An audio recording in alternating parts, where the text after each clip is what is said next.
Hello again, I am Jim Bob and welcome back to F1 Manager 24 Create a Team Career with Cadillac here on the PC. Tonight it is round 12 of Season 4 and we are returning after a couple of years away to Zandvoort for the Dutch Grand Prix.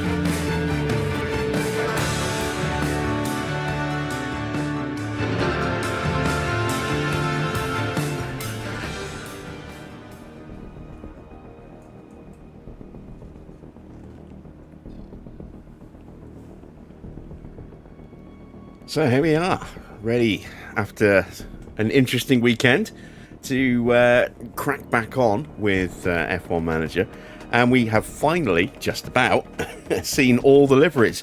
Although, if like me you were trying to watch the Aston live stream, what a shit show! Ooh, yeah, we'll talk about that in a minute. But very nice looking car, I do have to say. Right. Let's see who's in the chat. We've got Army, we've got Dino, Wayne, Mike's here as well. Good to see you guys. Hello to anyone else who's lurking in the chat. Please do feel free to say hello. Let's get underway, shall we? We are a day away from the Grand Prix weekend itself. So let's move time forward one day. There we go. Let's dive into the inbox. We have got a wet Grand Prix weekend, or potentially wet Grand Prix weekend. We've got cold weather as well, so if we do run slicks, we might have to avoid the hard tyre unless it's a shorter stint where we can push it to keep that temperature in the tyre. Let's take a quick look at the cars, make sure that we're running the best specs that we can. So we've got both on the Mark III and a spare. Both on the Mark III and a couple of spares. Likewise with the rear, we've got a spare. Side pods, we've only got the one. And it's going to go to Hamilton. Because it's Max's reason that we lost a chunk of bits. Both on the same underfloor and should be on the same suspension as well. Yes, we are. We do have more side pods on the way, I believe. Yeah, there we go. Next one won't be ready for another 4 days, so it won't be ready till the day after this Grand Prix weekend, unfortunately. But it will be ready for when we go to Hungary, which is our next race after this. You can see we've got actually a 2-week gap. Then we go into a double header, Hungary, then Belgium. So there will be our new side pod, and then there will be the spare side pod, and that's it. We don't have any more in the build queue. Let's remind ourselves of the standings. So we are currently in P5. We scored some really good points in the last Grand Prix, despite Max's moment. We got a couple of points from Max in the sprint, and then 15 points and a podium for Hamilton at Silverstone with an absolutely amazing comeback drive from him. Superb stuff. RedBull are top by 12 points from Mercedes. Those two are going to go head-to-head once again. You can see in terms of wins, it's no contest. 7 wins for RedBull. 11 podiums, though, over 10 for Mercedes. They've just been much more consistent with both of their drivers scoring points and good points over RedBull. RedBull have relied very heavily on Oscar this season. Charles has struggled to score points consistently, which is a bit of a surprise, but maybe his luck will change in the second half of the season. Then we've got McLaren. They are a little bit distant, as you can see. 89 points further back from Mercedes. They have 3 wins this season, but they are a long way behind. Again, George putting in the bulk of the work for this team. Bortoletto has been struggling. Then we've got Aston. They've picked up a win this year, and that was Ocon, I believe, taking the top stop. We have no wins, but we have 3 podiums this season, which is nice. Then it's Haas. what used to be Haas, it's TGR, in P6. They're on 73 points, so we have a nice little 36-point gap to 6th place. And Ferrari have dropped down to 7th. They're level on points with TGR. But again, it's been a very disappointing season for Ferrari. Williams also struggling of late. They are stuck on 62 points. They haven't moved from there for a little while, which is good. Maserati have moved up into 9th, ahead of Nissan, equal on points. And then we have Audi, a very distant 11th. They really have been struggling. They had a really good car last year. This year, it's not really working for them, and I'm not pointing fingers, but maybe it's down to a certain Mr. Stroll. Who knows? Right, let's get some targets set for tonight. Evening, Victor. Good to see you. We are going to go 18th or higher for both cars. It's been a while since we've been here, but we are back at Zandvoort. Hello, and a very warm welcome as we prepare for the Dutch Grand Prix. Red Bull have outscored their rivals to be at the top of the constructors' table right now. And 15 rounds in, the teams are still fighting hard for every last point. Sit tight then for the rest of the action.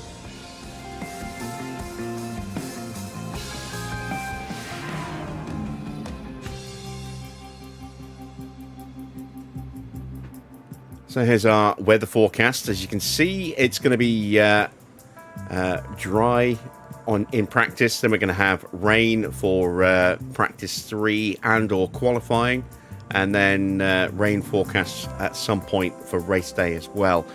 So we could have a wet quali. It might be dry. We could have a wet race. It could be mainly dry with just a little bit of rain sprinkled in somewhere. We won't know until we get there because the forecasting doesn't actually give us any real information until it's too late to make any predictions.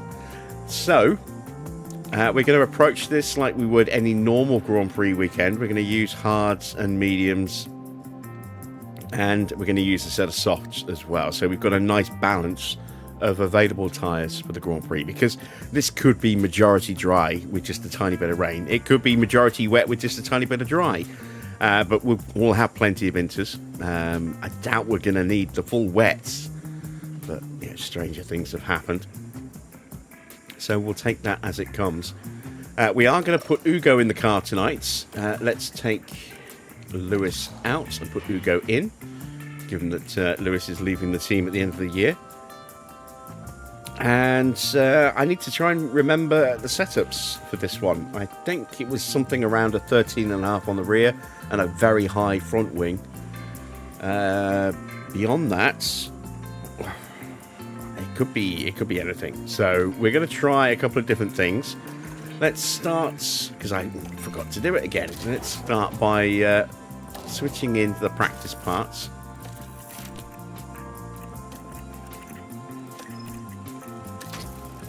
Get those in. There we go. Let's move over to Max's car. And yeah, it's not looking great for him now on the engine front, is it? We've got one at 55, which is only just above when it gets into the wear range of 50, and then 32 on the practice engine. So we've got one new good engine remaining. We might have to put that in the car for Spa. And well, we might have to put it in for Hungary. We'll see how we go this weekend, but hopefully we can hang on until Spa at the earliest. Let's start with a setup on this car, shall we? So, going on the principle of a high front wing and a sort of a mid-high rear wing, let's go with a 9.5 and a 13.5. In fact, let's go all the way up to a 10. I'm going to leave this in the middle. And then let's increase this a bit. And increase that all the way up. And let's see how we get on with that. And then we're going to run soft tyres for Ugo. We'll do the fuel loads in a moment. So let's try something a little bit different on this one. Let's try try a little bit more rear wing on this one. Let's go to a 14. Oh, excuse me, a little bit gassy. Let's go with the 14. We won't go quite as high on the front wing on this one. We'll go to an 8. And then we're going to go all the way out to an 8.2. And then I don't know what I'm going to want to do with the other bits. In fact, I'm going to push that up a bit more. So I don't feel comfortable with that being just as low as an 8. We'll take this down a bit. And we'll take this down as well. Let's go there. Yeah, why not? So we've gone very different directions with both of these cars in terms of their setups, but we'll see if either gets it right or if both are wildly inaccurate. Say it's been a few seasons since we were here, so I'm not sure what's the best way to go on this one. I do remember it being about 21 laps if you want to do 2 separate runs, because it is quite a short circuit. So we are going to overfuel. We're going to just put 24 laps in for Ugo, because as soon as he's got his setup, we'll call him straight in. But for Max, we'll do a bit more. So for Max, we'll go up to 28 laps, I think. And he should run start to finish. So let's hit the track.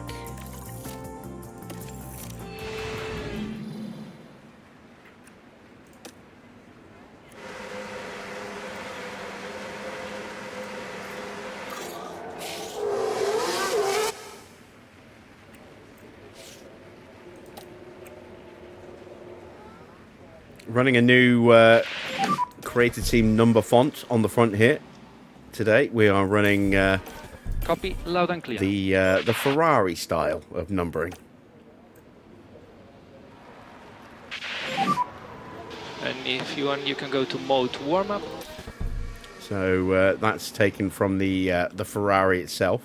Number 36 for Ugo. It'll obviously be number 44 when Lewis gets in.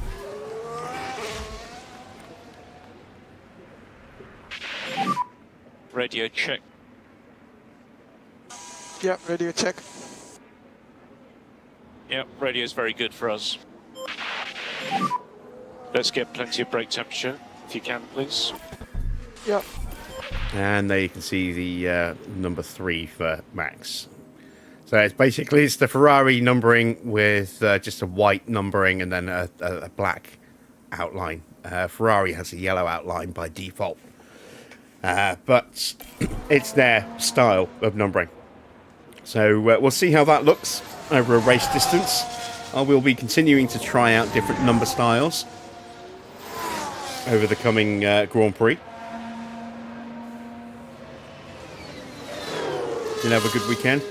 Bit of a strange weekend. Just I've had so little energy this last few days. But I've been up for a bit. I've been having a nap, getting back up for a bit, going back for another nap. Just not had any energy at all.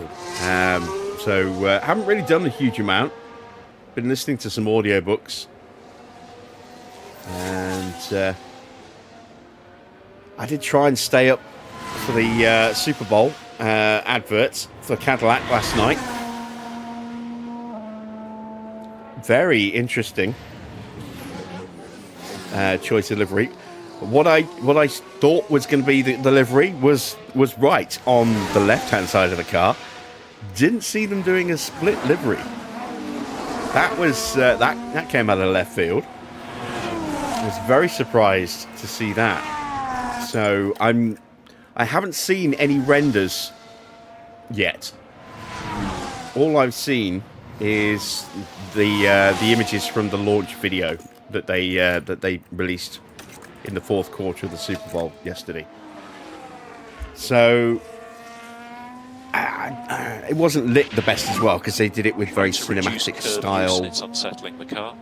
Yeah. Of a showcase trailer So the lighting wasn't genuine lighting. It was all kind of CG stuff. And so you couldn't really get a very clear picture, but it does look as though it's a lot more fade, a lot more shadow built into the right-hand side of the car in terms of livery. So it'd be nice to actually see some proper renders. In fact, let me actually see if they've released any since then.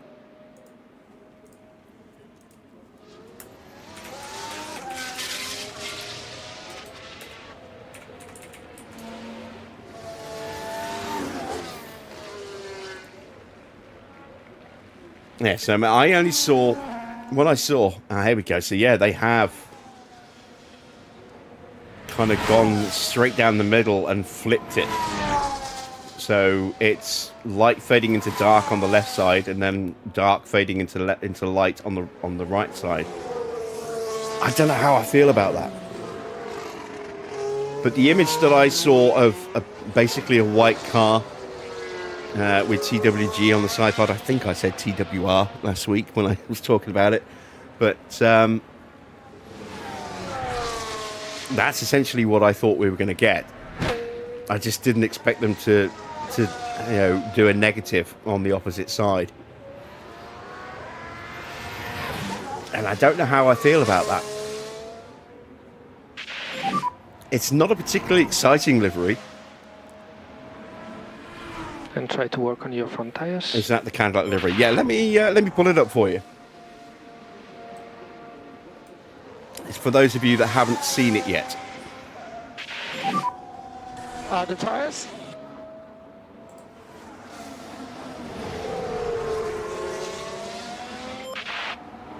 Oh, I hate these things.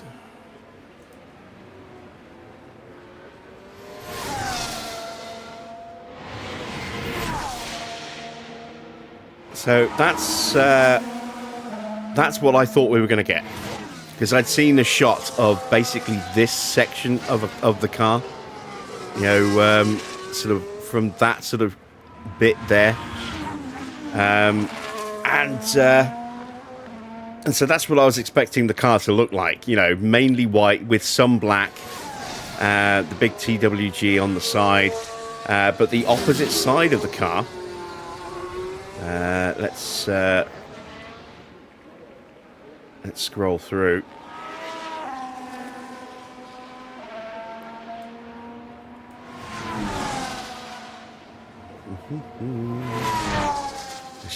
I hate when there's no easy little click thing there. You've got to come down like this. It's just frustrating. So yeah, very strange. You can see it kind of fades a bit down the middle, and then we've got the light side and the dark side. So the opposite side of the car is essentially here we go. That's the image I was looking for. So there we go. That is the Cadillac livery, and like I said, it's not that exciting a livery. I mean, I kind of like this little feature here, how they blended Cadillac into the bar, so to speak. That white strip, or on this side that black strip. But yeah, I don't know how I feel about a split livery car. I wish they'd stuck to. I like symmetry. I like uniformity. I do not like cars that are different on different sides. I was not a fan of the split livery BAR, the first one that they did, when it was Lucky Stripe on one side and then 555 on the opposite side. So you had this weird mesh of a car that was half white with red trim and black trim, and then half blue with yellow with some yellow trim on the opposite side. And it looked awful. And I think either of those two concepts that we see here on screen would have been fine. They wouldn't necessarily have been particularly exciting, but they would have been fine if that was it. But I don't know about having it as a split livery like that. And out of the two, I don't know, I suppose the white looks a little better than the black. But again, these are renders, so it might look a little bit different in the flesh, but I mean, you can't really make that look less obvious in the flesh than it is right there. So, yeah, not sure how I feel about that. And then we'll have a quick look at the Aston livery, for those that you haven't seen it.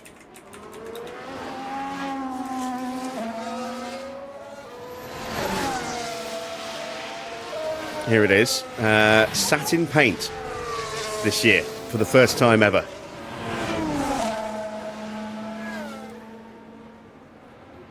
There it is. And I have to say, I do quite like it. It looks pretty good. I like the hatching. There's the diamond hashing that they've got going on here and here. I do especially like this yellow into black here. Got a little bit more of it just here by the entrance, or along the side of the driver cockpit, by the entrance to the side pod intakes. The yellow strip along the nose, that's kind of their signature look, isn't it? One thing you can't see from this angle, and I don't know if they've got any other images. Not here. I do like the little bit of detail they've got on the nose cone. Let's see if we can see it here. Yeah, you can just about make it out. Let me see if I can zoom in for you.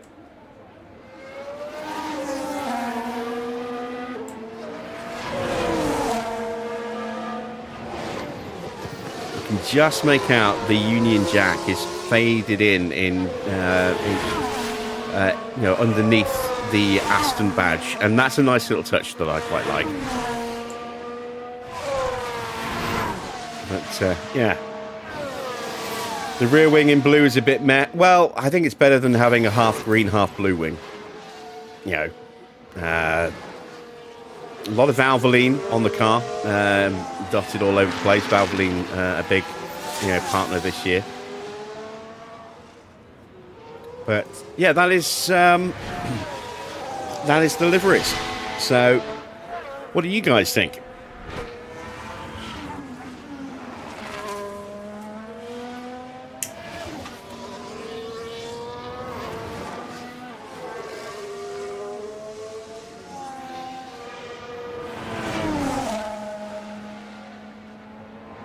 I'm surprised there's no white for Honda. Yeah, I thought there might be a little bit of white on the car. A little bit of white and red.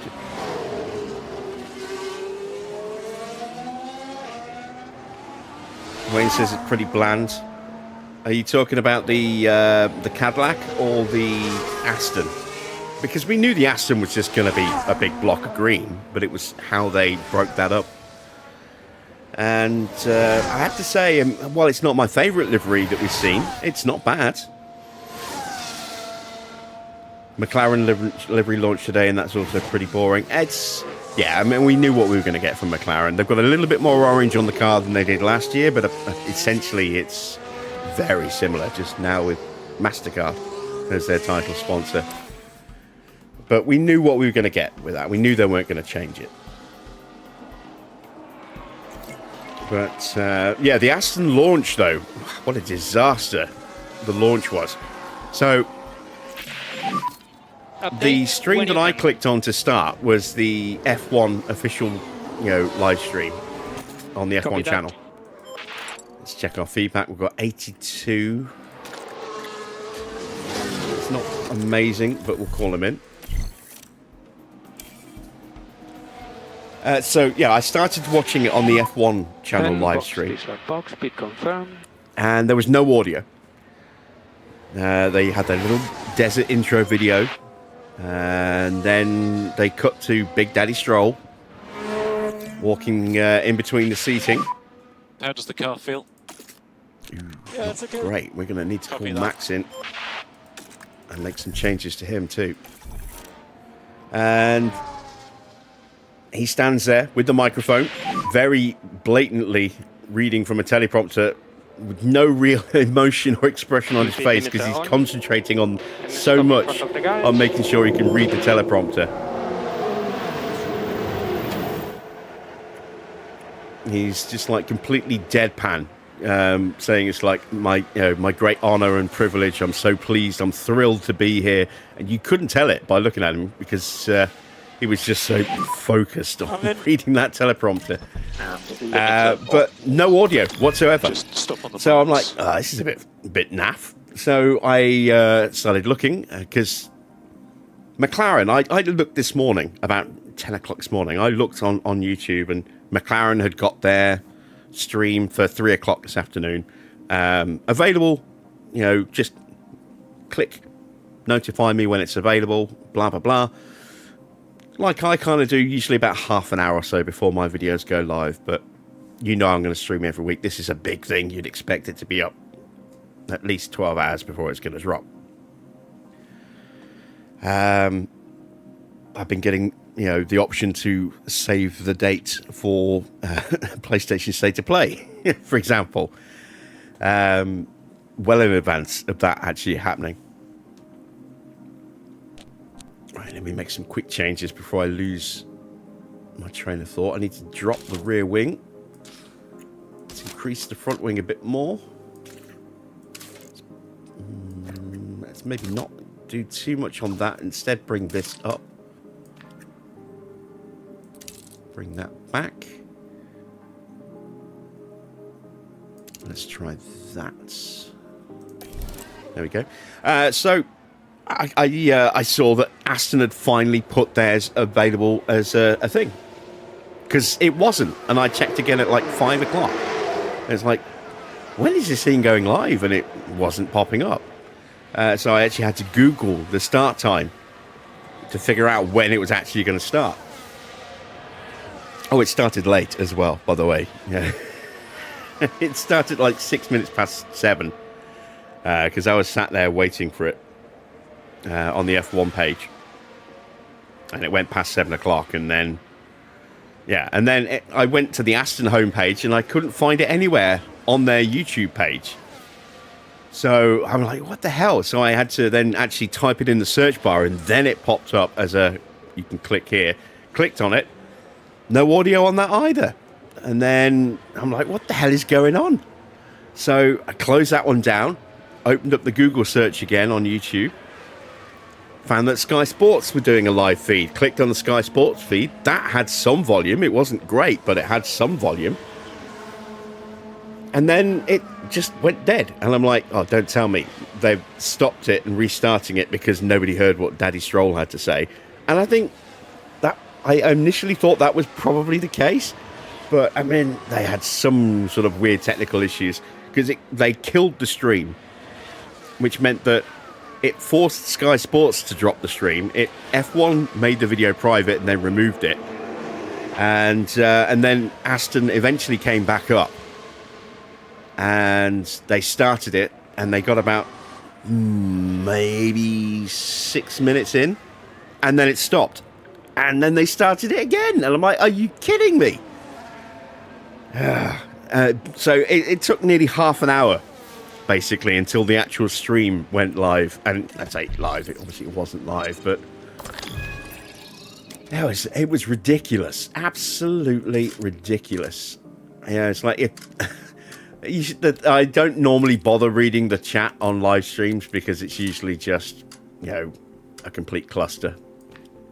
But some of the comments in the live stream chat were hilarious. A lot of people were shouting GP2 stream, GP2 stream.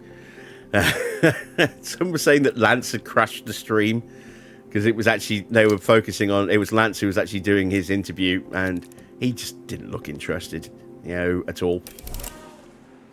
And they were saying that it was, Lance crashed the stream like he crashes the car. When it was like 11 minutes late on the official Aston Martin page. So what they were saying, 11 minutes late for the 11th position team. So some of the comments in the chat were actually hilarious. And I was just thinking, if this stream is any indication This was like 7:30, by the way, when I was thinking this.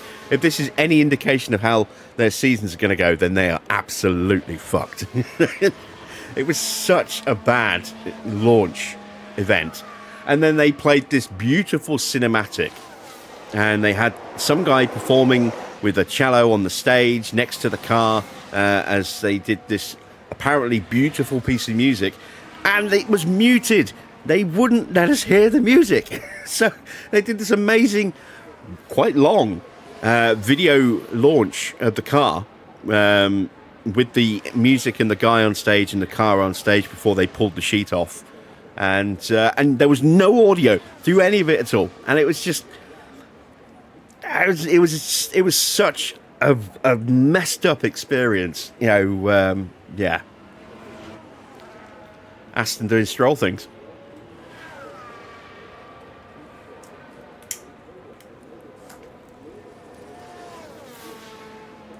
But after they revealed the livery, they called out Adrian Newey, who seemed a little bit emotional, and he said, "I've been to a lot of launches, and that was something special." And I'm thinking, it was something special. Maybe not for the same reasons you're thinking that I'm thinking, but it was certainly special.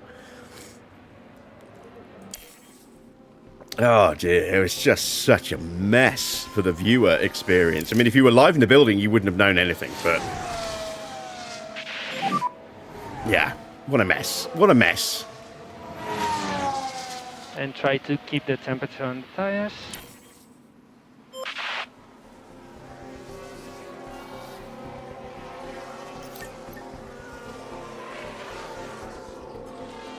I am genuinely curious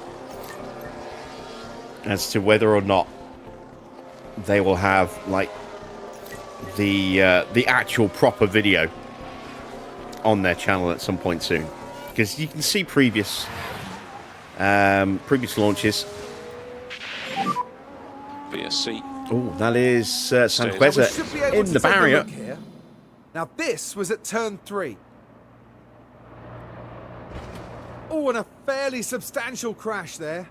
And hopefully that hasn't messed up their chances too much this weekend. So it'll be interesting to see how long it takes to actually get the proper video up, and whether they'll While actually all let us that was hear the happening, music the for crew the in launch garage could itself. do nothing but watch on. Because apparently it was really good, but according to Adrian Newey, but nobody outside of that building got to hear it.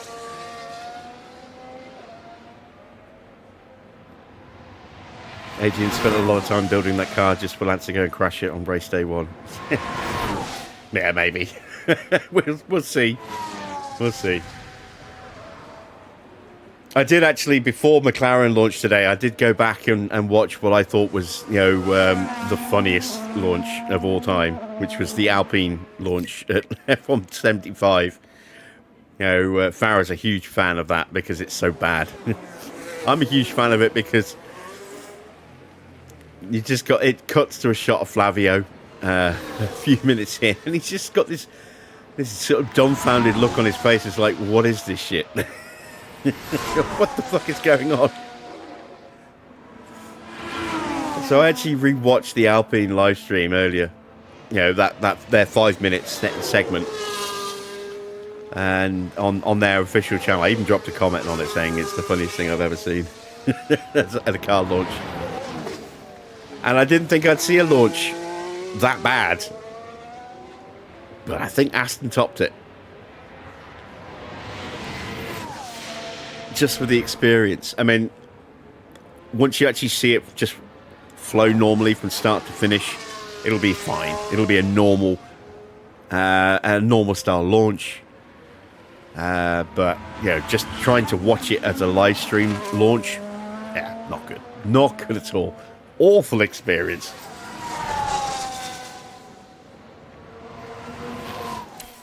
Right, let's finish our practice runs, shall we? Let's get this feedback in. Virtual safety car ending.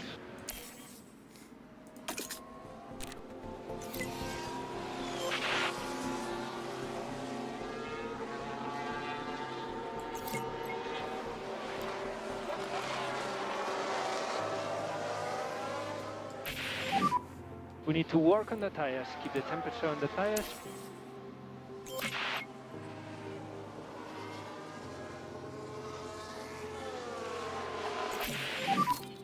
Any feedback on the car? Understood. That's not great. It's an improvement, but it's not a massive improvement.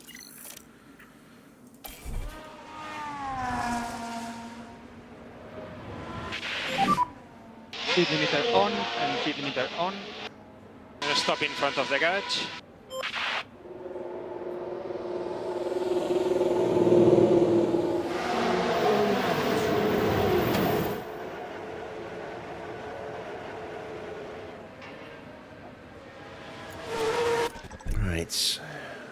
Right, so that needs to change. Take that to a 7.3. Push that back up. Let's push that up a bit. Let's bring that up a... No. I'm going to push that up to a 9.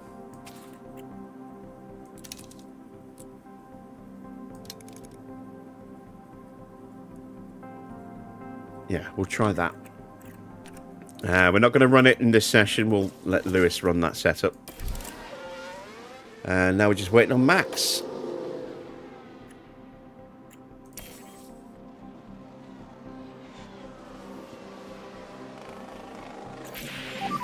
'89. So again, not close, not where I want it to be, but it is definitely a big improvement. He was what, 70%?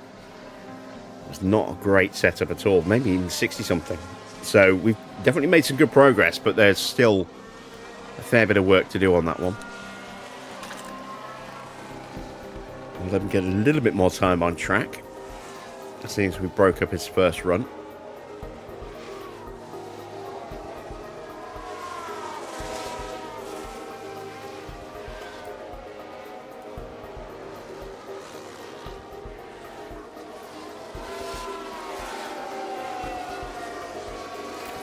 Okay, call him in now.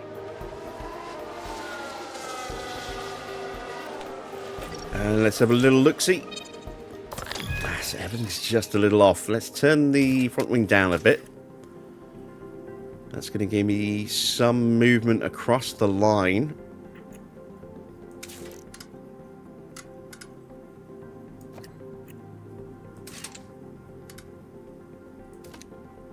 Just going to leave it like that and see how that works.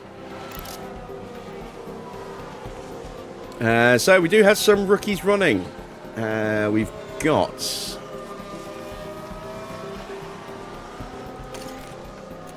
Amato, Nagel. We did have Sanchez until he crashed. Luigi Dalla, Felipe Drugovic, Ugo obviously getting a run. We've got a penalty for Max, and we've got a penalty for Ugo this week. For Arvid this weekend.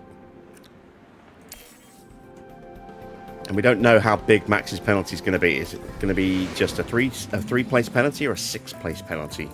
You know, they're going to count him as hitting 2 cars, which they might. All right, second practice. We want to have a nice, good run with Lewis. Let's give him 30 laps of fuel.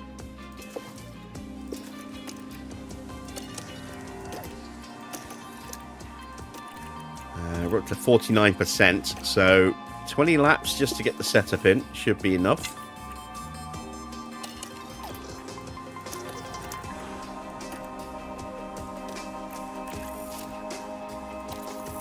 And let's send them out.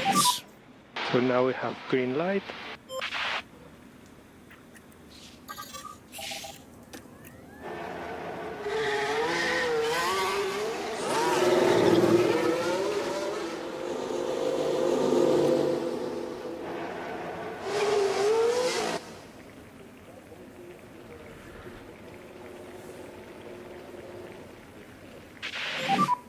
Get the tyres ready.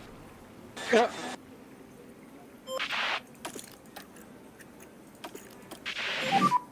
Try to reduce the hit on the curb. Yeah.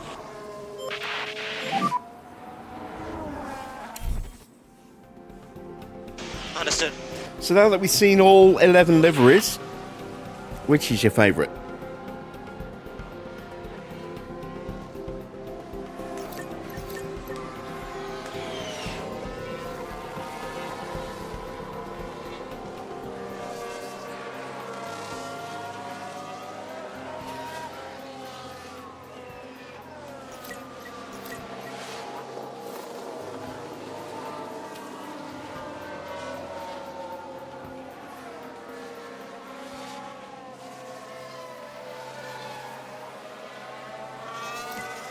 I don't have a particular standout livery for me this year.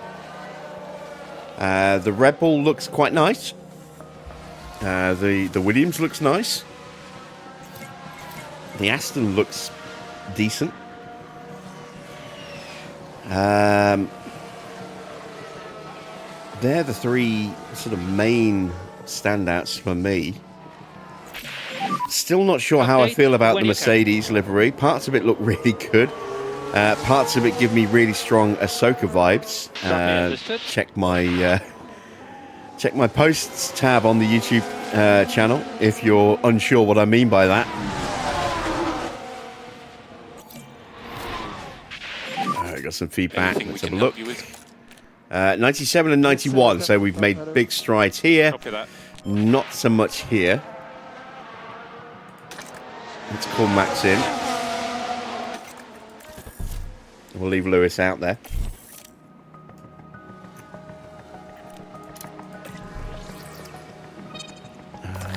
Right, okay, we're nailing this down a bit more, so that's got to go to a 7.3. Now we need to bring this back in. So let's go to there.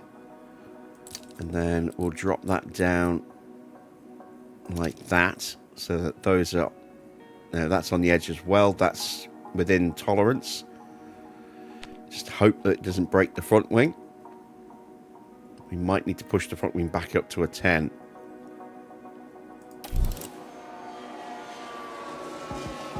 But I can't think of any livery that really stands out. I mean, I do like the Haas Livery as well. That's another good, solid livery for this season.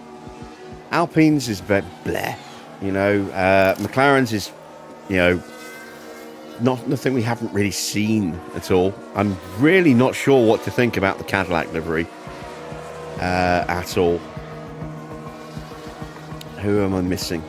Ferrari, I'm not sure about the Ferrari livery. It's just, I think there's too much white on the car. Not a big fan of this year's Racing Bulls. Audi's livery. Yeah, well, we kind of knew what it was, and it does look better in the flesh than it does on screen, apparently. But given, oh shit! Oh, it's Sainz. I heard a shunt and I thought it was us. Virtual safety car deployed. Oh, he's crashed at the same corner. Stay positive. Oh, is it? Was it his car that Sanhueza was driving?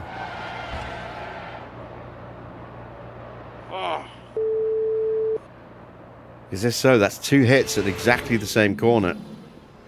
Much less impact on the rear this time round, but even so.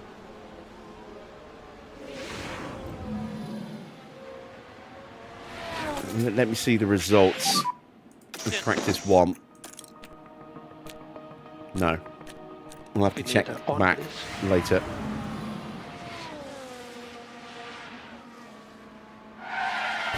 Oh no, he did hit quite hard on the rear. Yeah, I crashed, sorry.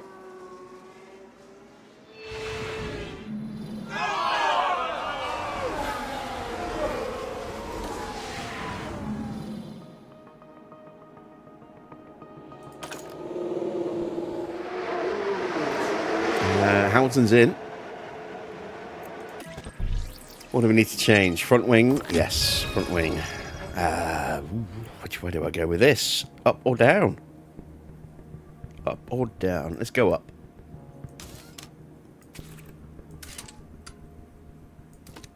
There we go. We'll try that.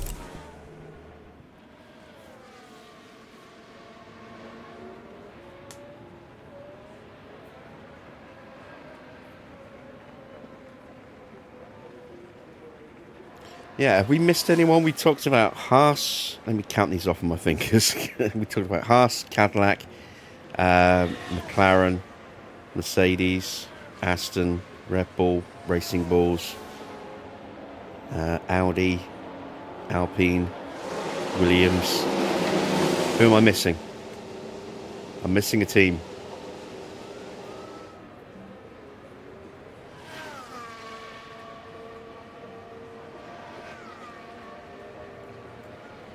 Oh, Ferrari.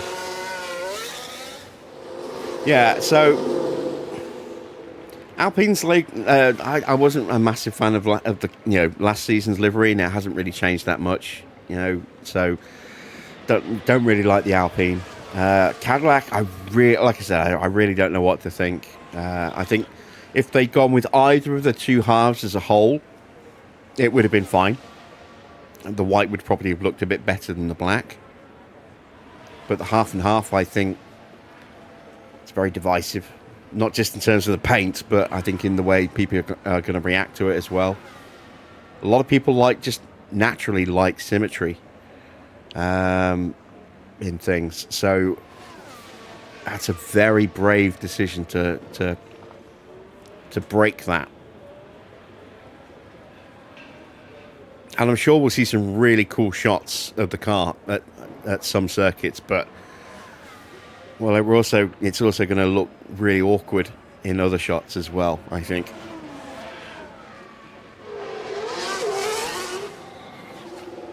You're not sure why they went with their liveries like that, based on what their IMSA and WEC liveries are like, but those are down to sponsors, I think. I mean, so yeah.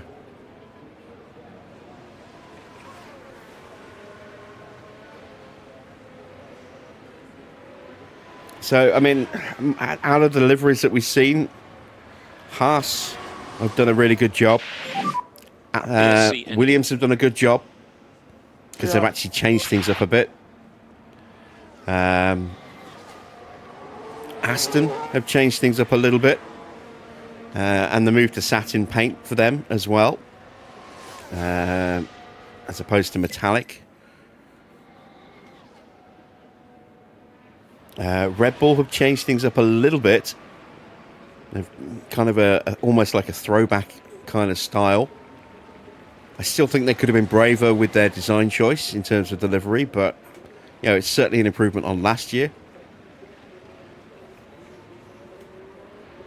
Nothing else has really grabbed me this year.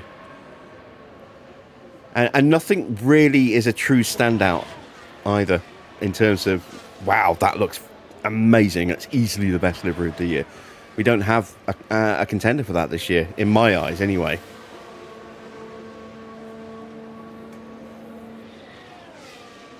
Obviously other people's mileage will vary.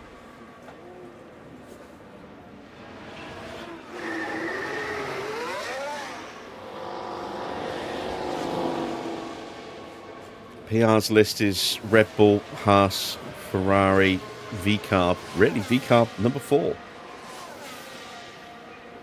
Then Cadillac, Williams, Aston, Merc, McLaren, Mercedes and Audi.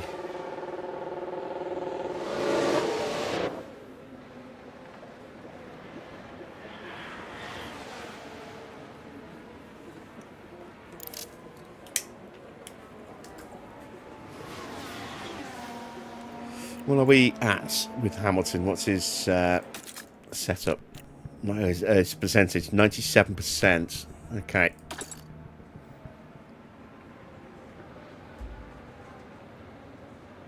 You did put Merc twice, yeah. You didn't. Who have you missed?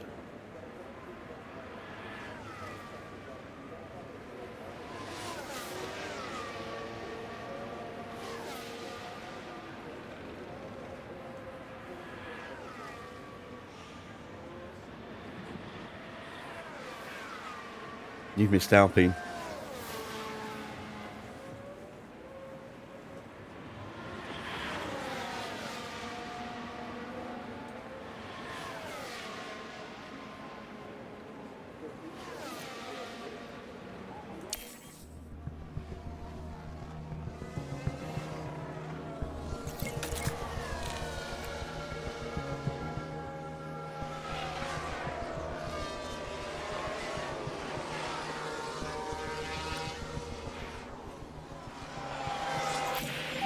There we go. How does the car 100% feel? set up for Max. Lovely stuff. Amazing. Copy that. Let's call him in. He just needs to do an installation lap in the next practice session now.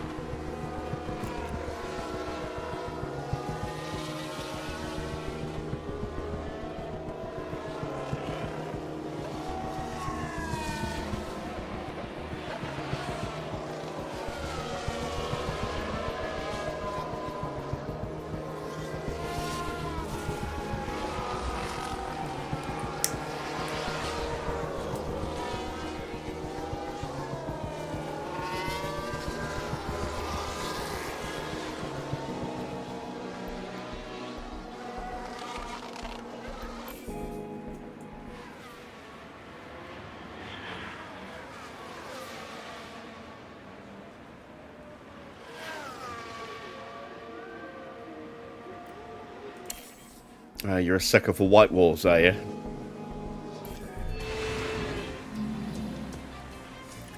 Right, on to practice 3. A one and done practice lap for Max. Do we have rain going into the start? No, we don't. Okay. We need to use medium tyres for Max and... No, sorry, soft tyres for Max and medium tyres for Lewis. So we've got the setup changes in. 15 laps. Let's just add a couple of extra laps just to make sure he'll make it for the feedback, and we'll send him out.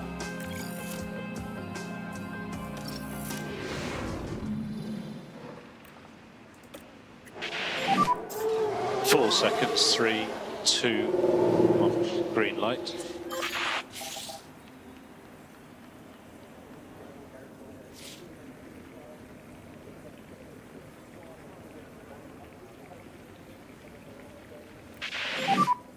Reminder full Actually, brake he's on soft. temperature. I didn't even need to send him out for this. Because he would hand it back 2 sets of softs anyway. Okay, that was an unnecessary lap there for Max. Never mind. Let's send out Lewis.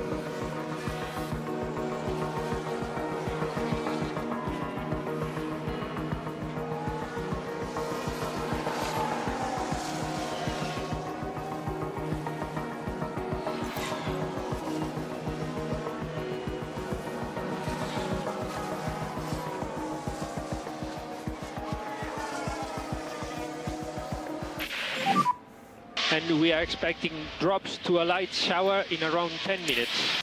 Well, hopefully we'll have our feedback by then.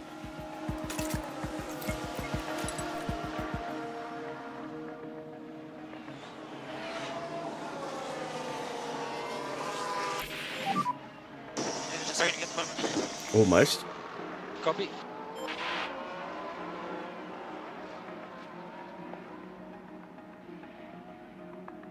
A reminder, the difference in car part knowledge is because we're running a new side pod. We only have one of them. It's on Hamilton's car.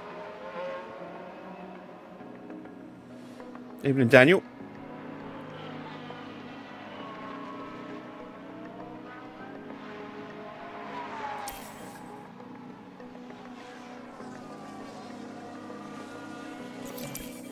Ah, 99%. It's close enough.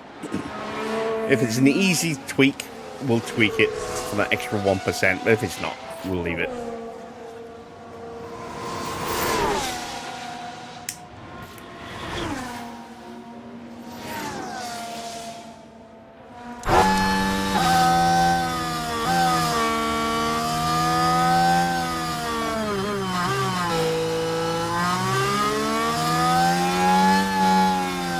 Cool. So one additional detail that's been noticed.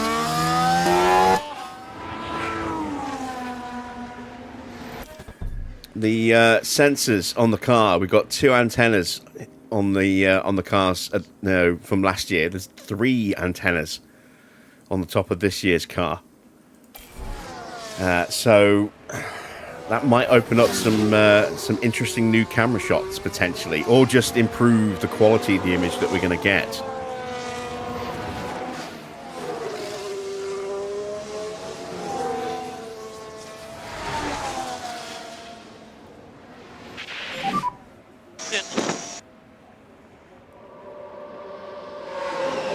Will be speed limiter on. And then stop in front of the garage.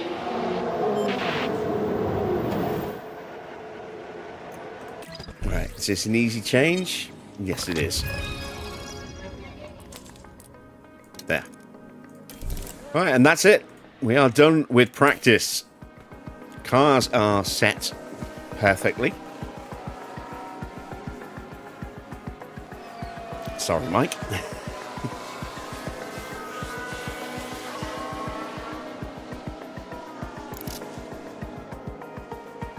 Both of our drivers are fully prepped as well. So we'll go into this qualifying session in the best possible condition, at least on the car side. We've got to swap the powertrains over, and that's where Max is going to be down on power a little bit.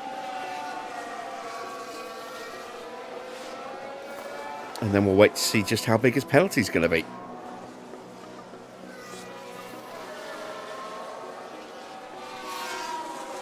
The Ferrari... I don't understand why everyone's hating on Ferrari having black wings again. I'm a big fan of Ferrari having black wing.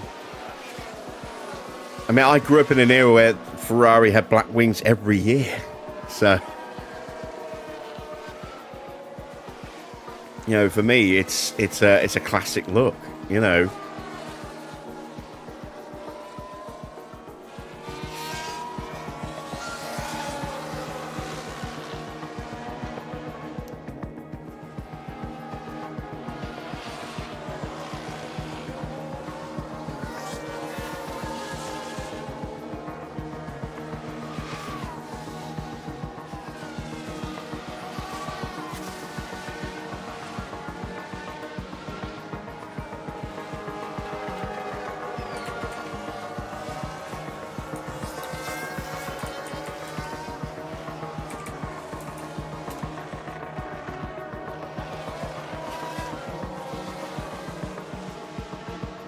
I mean, just take a look here. This is Nigel Mansell when he was driving for Ferrari in 89 and 90. Black wings.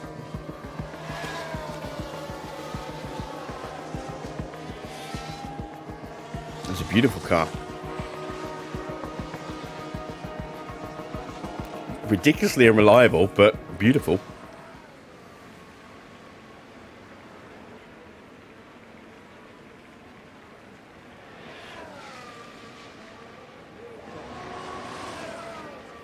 And if we go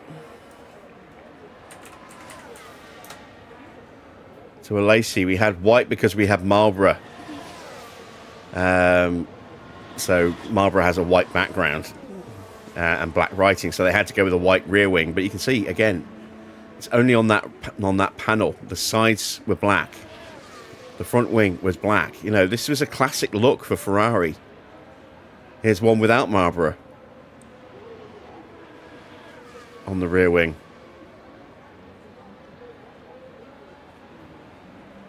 You know, going to colour like a red wings is a more recent thing.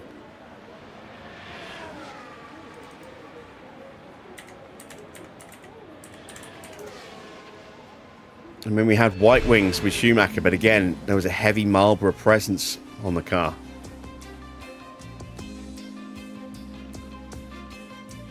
But earlier versions of the Schumacher's Ferraris had black wings. It's a classic look.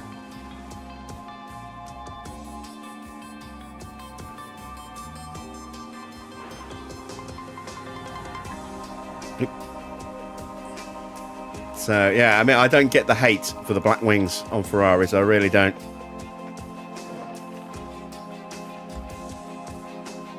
I think maybe it's just the era that you grew up with, I suppose, maybe.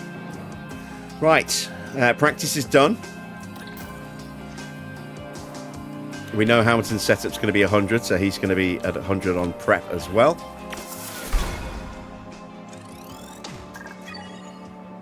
And we're ready to qualify.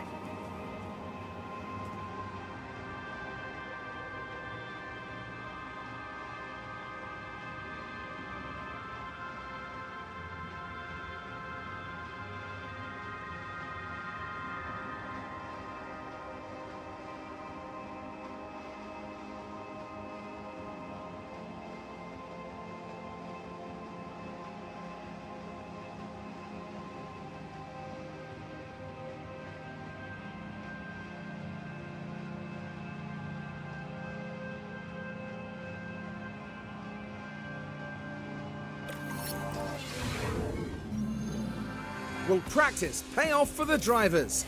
Well, we're about to find out in qualifying.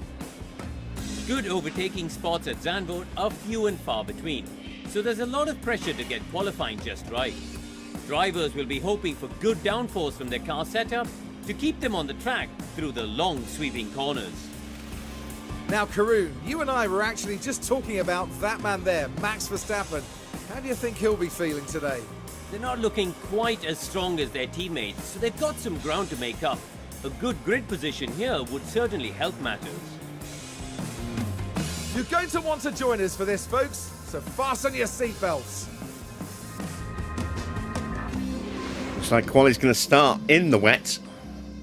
Yeah, 1.39 millimeters on the track. So, inters then. Let's change out the car parts.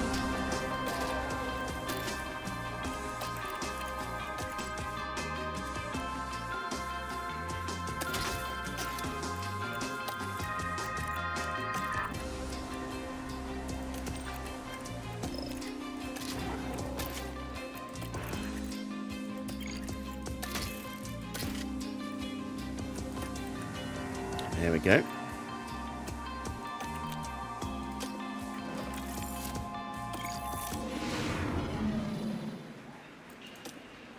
Let's send out Max first. Let's take a quick look at the track map. This is the best time to be on track, it would seem.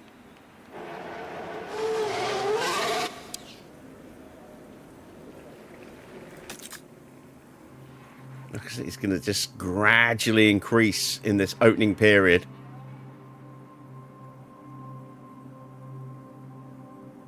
And then it'll increase a little bit more, then ease down a bit, but that still looks like it's going to be a little higher than it is right now.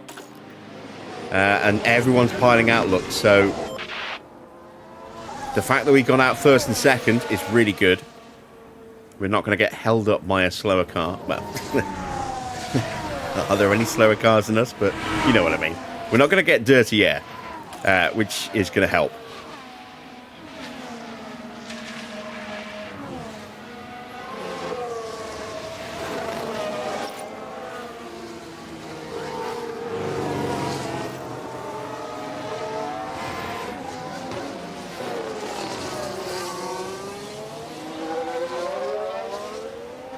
We are, however, likely to give a bit of a slipstream to somebody, so I'm going to tell Hamilton not to go.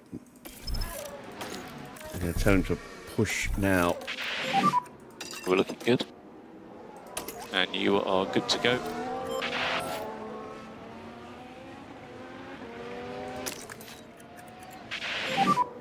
ERS. I don't think we managed to break away that much. Probably hit the button too late. Hopefully we made things a little more awkward for Colapinto. He's certainly got Perez right up his backside.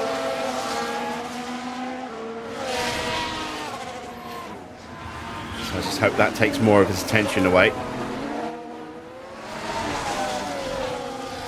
25.6 for Max. Let's see what Hamilton can do.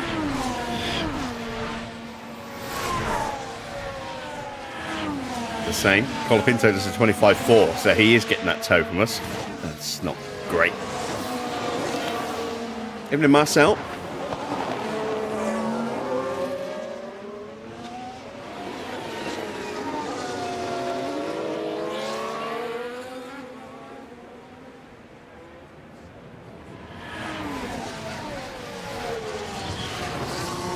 Again, Colapinto getting that toe, and he is actually a little bit closer as well, so that's frustrating.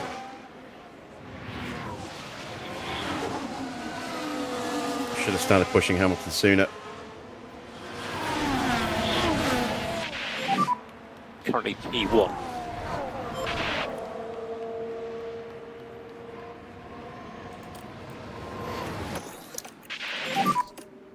And charge button on, charge button on. Yep. We need to manage these tires, okay? We'll get them both back to the garage quickly so we can send them straight back out before the track starts to get a little bit worse. We are 9th and 11th so far, but still a fair few cars yet to cross the line. And they're all going quicker than us. This isn't good.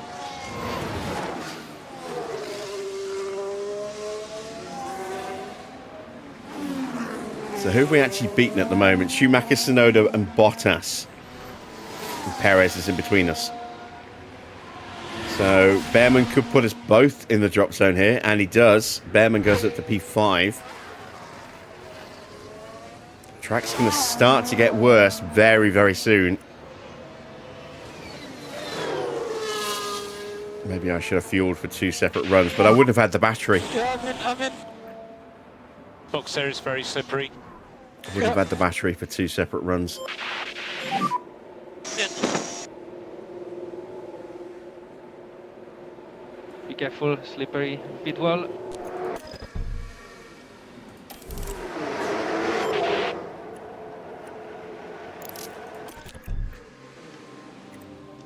And there we go. Confirmation Hamilton is at 100%.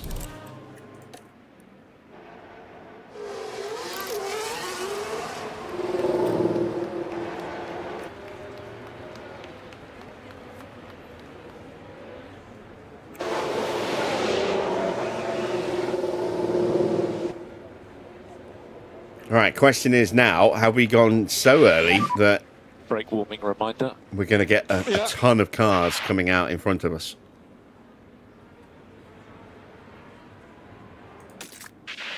We're into that period where the track is about to start getting worse. Warm up on the brakes. Understood.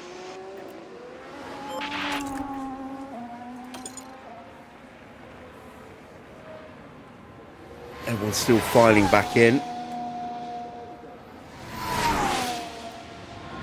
I do fear we're about to see a little flurry of activity again.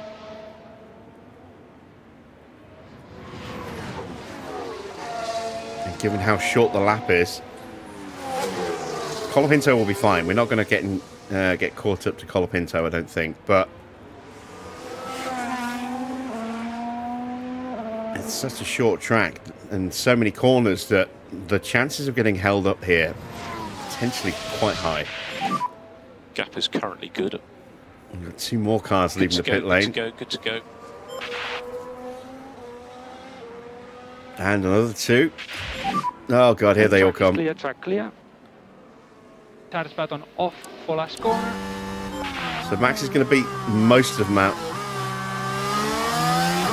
Lewis might have some issues here.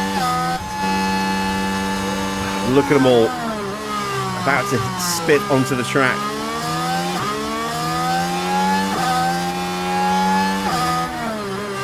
Ah! I got traffic, man. Disaster. No improvement for Max in the opening sector. Annoyingly. Hamilton's 6/10 down.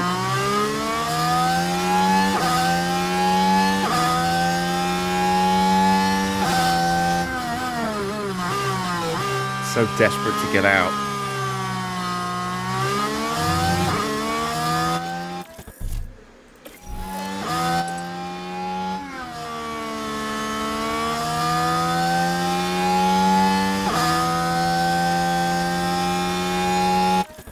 try and go again instead.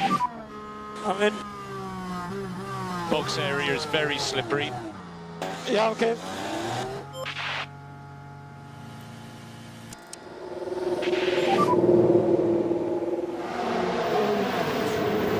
It is now potentially going to be the reverse situation, though. I'm going to be fast behind with a load of cars on in-laps, so we're going to have to wait a moment. Evening, Farrett.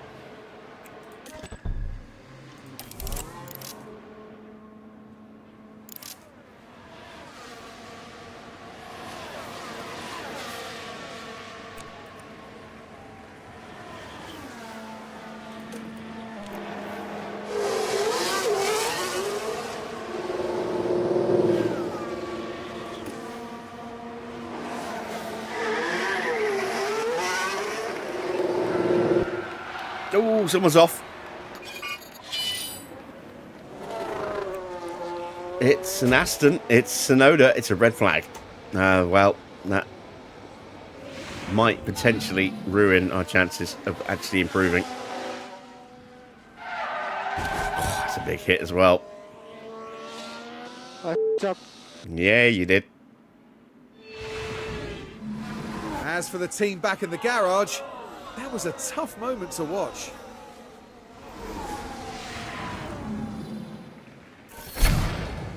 Oh, God, 1.7 mil. Oof. All right, hopefully it's going to improve.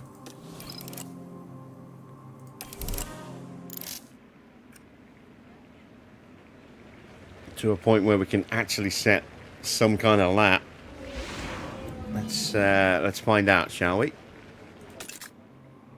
Nope. Looks like it's going to stay pretty consistent. It might dip ever so slightly here, but yeah, I think we're out.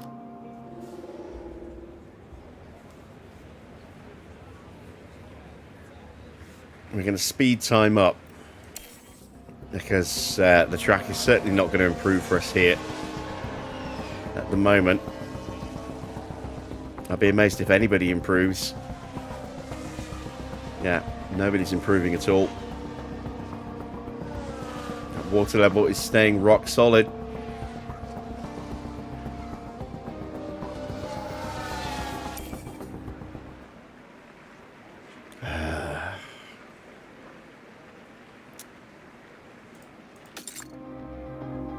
It's not going to improve. Yeah, we're out.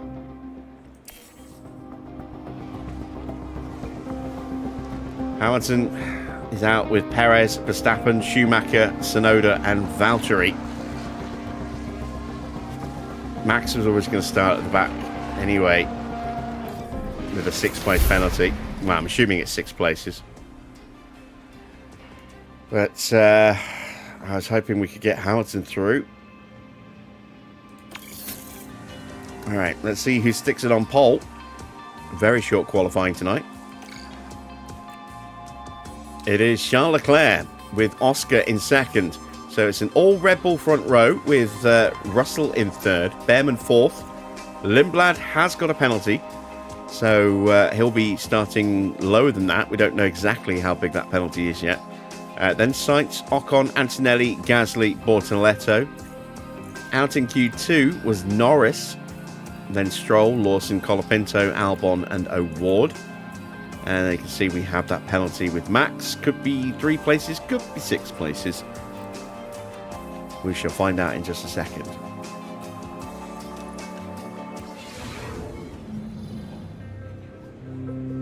It's a tremendous atmosphere once again here in Zandvoort, with 72 laps awaiting the drivers here today.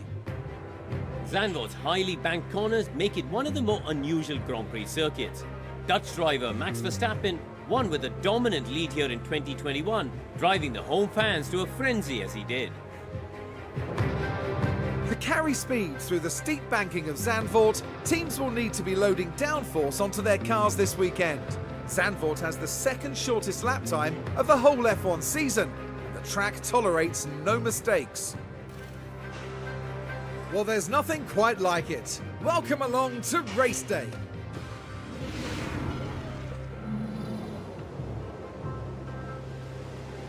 All right, let's check that amended grid then, see how big our penalty is. 5 places, so it was a double penalty. Lindblad, a 21 place penalty. Ooh, so full engine rebuild by the look of it. That drops him to the very, very back. Max not that much better off. Let's see what our forecast is going to be. Inter's all the way through.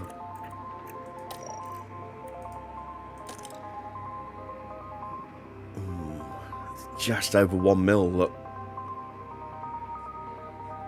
And assume it's not really going to be dry enough for slicks at any point for more than maybe a lap or two at any of these low points here,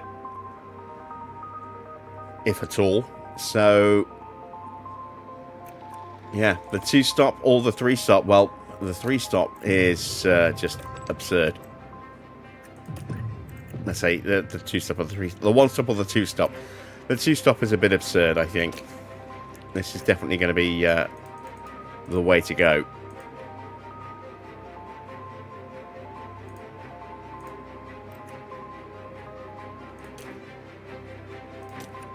We will have to be careful with the tyre temps potentially, but it's a cold Grand Prix, so might not have to worry about tyres melting in dirty air. We shall see. How you doing, Mycon? How you doing, Johnny? Good to see you guys. Let's put 1 extra lap of fuel in so that we can keep pushing the braking zones. It's not quite high enough water level that we will not lose fuel throughout the Grand Prix. We will still, but at a reduced rate, and it'll be much easier to claw any deficit back.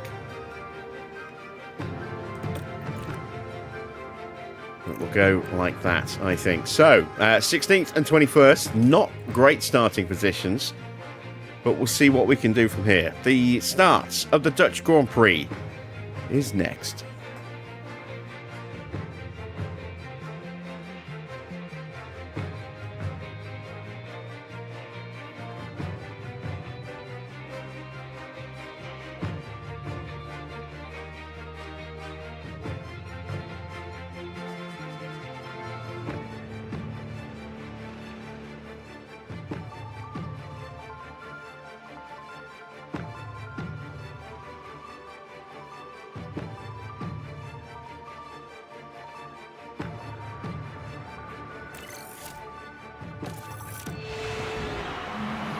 Well then, it's not long until we get started here, and we should be in for a tightly contested race. Yuki Tsunoda will be hoping things go his way today. 19th isn't a great way to start this one off, but let's see what they can do in the race. And it'll be exciting to see just what will happen here today. Here we go. It's the Dutch Grand Prix. Ibn Gina. Right, we are And it's away. lights out, and away we go. Good start from Hamilton, potentially. There's a BMW blocking us though. Max trying to go past Valtteri. Hamilton looking for a gap.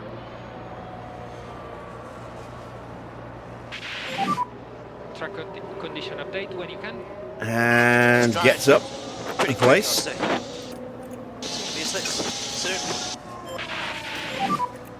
Just take care of the tires for the moment.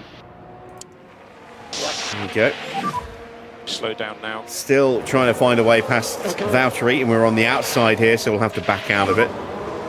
It's really impossible to race like this. A long way to go. So Hamilton is up 2 places, having jumped O'Ward and Albon.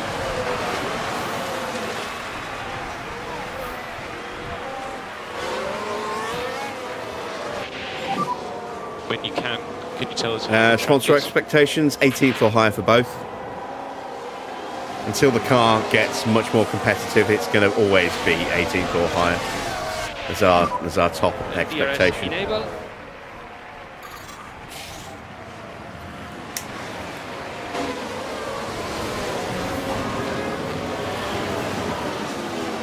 behind we have Albon. We will have DRS. Am I confident of getting into the top 18 with both? Yes, I am. It's a wet race. We're going to have conditions where it's like this, where it's not quite wet enough for inters, not quite dry enough for slicks. These are the conditions that should theoretically favour Hamilton and Verstappen over most of the field in terms of driver ability.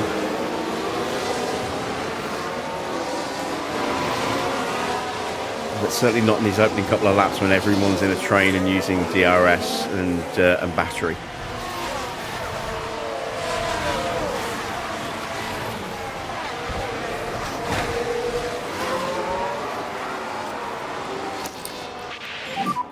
Charge button on. Charge on. Yeah. We may well have to get involved in the overtakes, sending our drivers to hit clean air into the braking zones as well. And just a reminder. As a result of A, the conditions, and B, realistic You racing. need to keep your K1 usage down a bit, otherwise you just run out of battery. And Two then Red Bulls are scrapping Okay. and breaking away a little bit from George. They're trying to, but the scrapping will help George try and reel them in.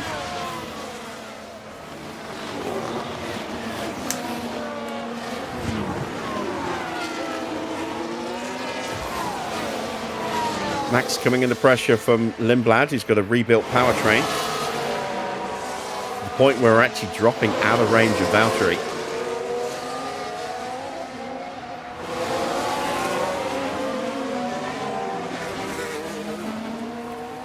But we've burnt all the batteries, so we haven't really got that to fight with at the moment. Tyre temps are getting a little high.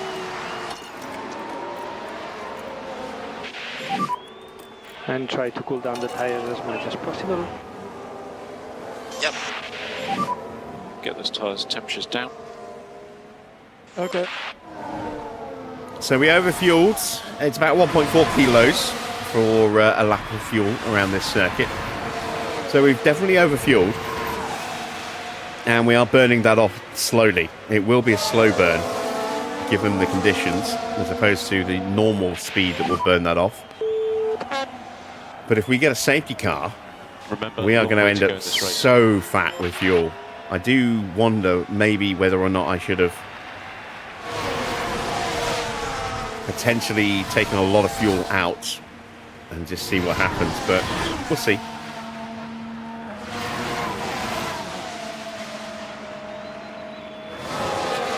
Oh yeah, I saw that Hamilton was at the Super Bowl, and the rumours of him dating Kim have been flying around for a few weeks now.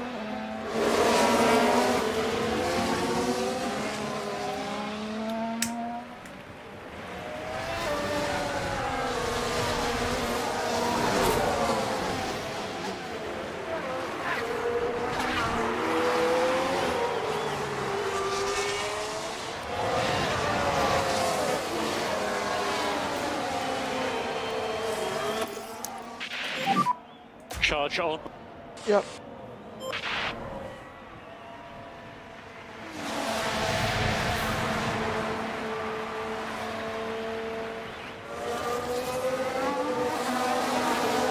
We'll leach some of this temperature out of the tyres Crazy. until we get back up to Continue like this. over a mil. If we want to make this one-stop work, we have to make sure that we don't cook the tyres too soon.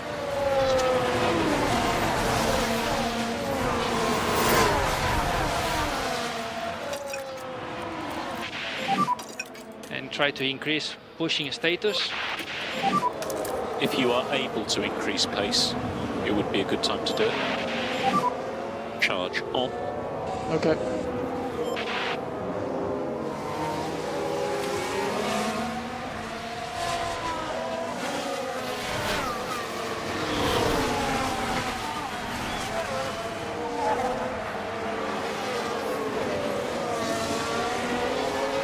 Alright, we should just have been given the DRS. Yeah, there's nothing I can do. Continue. And we keep have. going. Behind we have Let's see if we can get back ahead before the DRS switches off, which is about to do. Understood.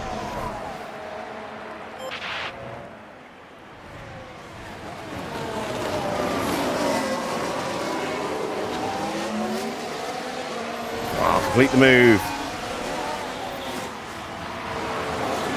Ah, no. Award's probably pushing his tyres a little harder.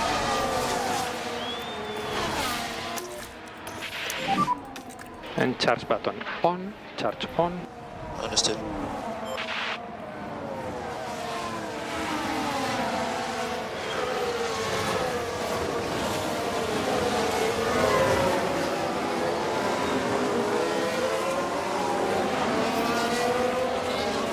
There is a big gap between Award and Albon. Better DRS.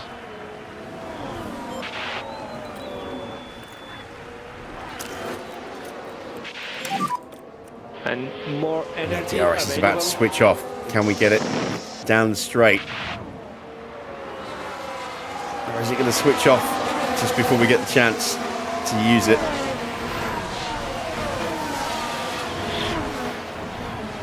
Ah, switched off. Damn it. All right. And we need you That's to frustrating. take off the tires.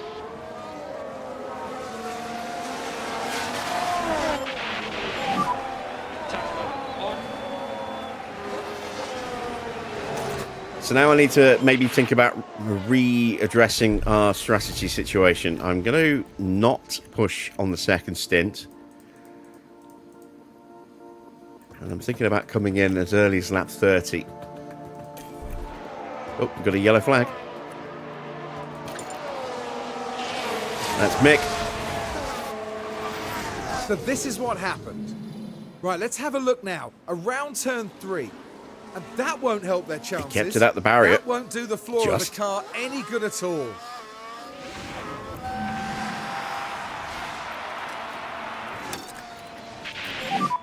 Still margin to push a bit harder through turn 6 and turn 12. And we need to increase pushing status.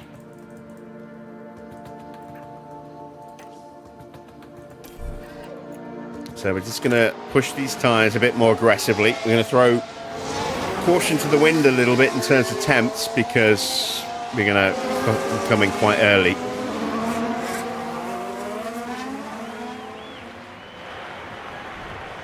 I'm just hoping that the AI isn't going to do the same as us.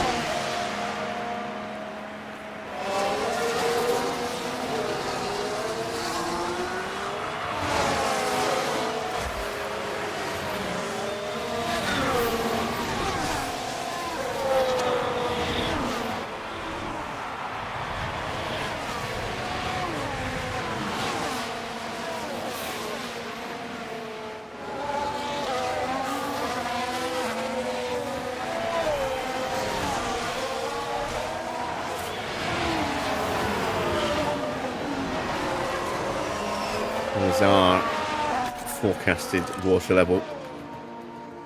And it's going to keep fluctuating. It's going to dip back down to DRS activation for a couple of laps by the look of it.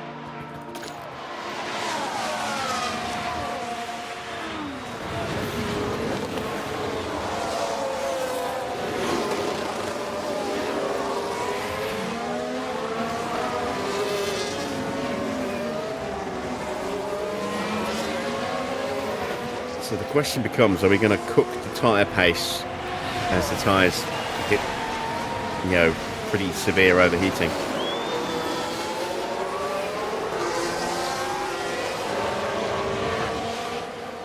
Possibly.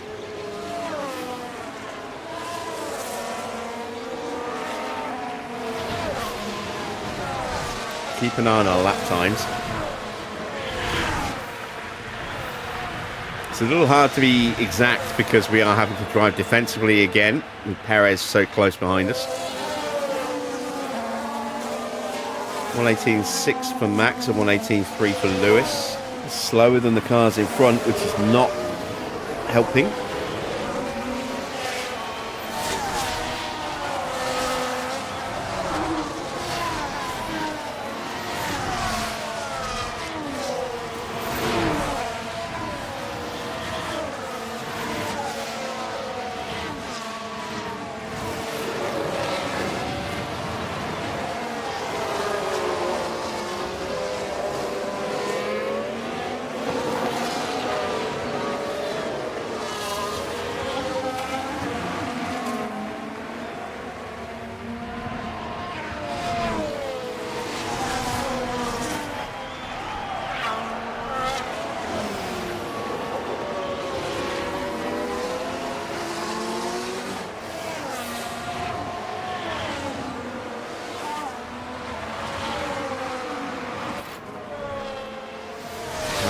Carbon's got a problem developing.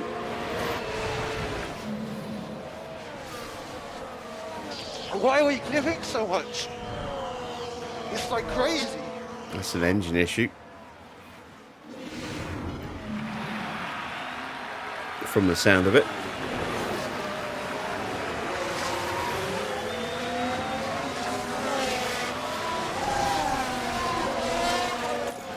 Max's engine's not in the best condition either. 55%. Gearbox isn't much better either.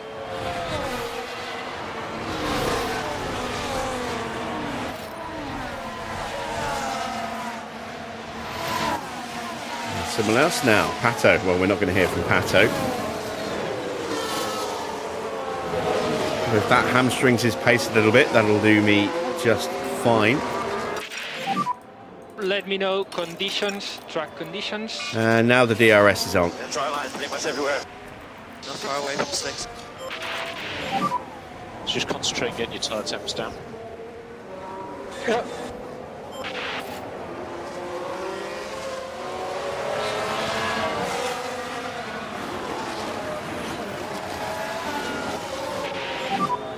Try to stay in front.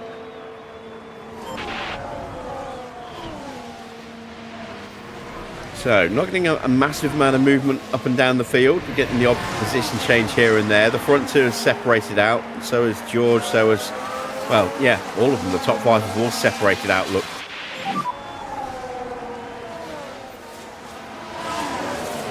Gap to him 2.0. Next car behind is Perez.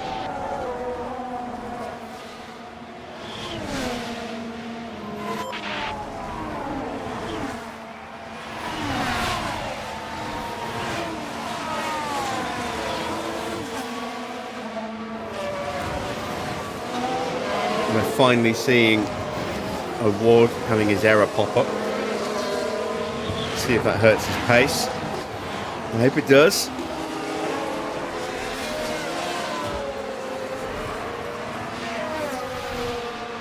Antonelli gets past Sainz and moves up into P5. Perez DRS. Nice little DRS overtake potential. Oh no, I think he did that before the DRS zone.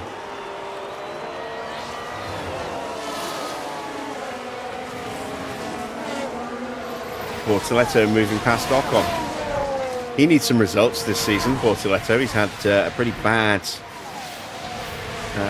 2029.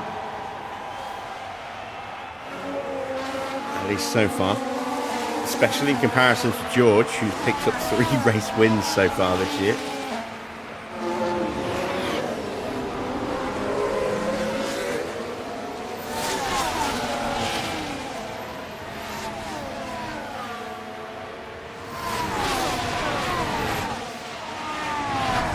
So I'm a little perplexed and a little concerned that Max just isn't able to close in to anybody. Matching Lindblad for pace. The fact that Lindblad, though, has now hit the back of Hamilton's train means that maybe he'll slow down a touch. Hamilton is in ultra-defensive mode right now. So maybe Max will be able to start closing up, but Perez behind with DRS. I don't know.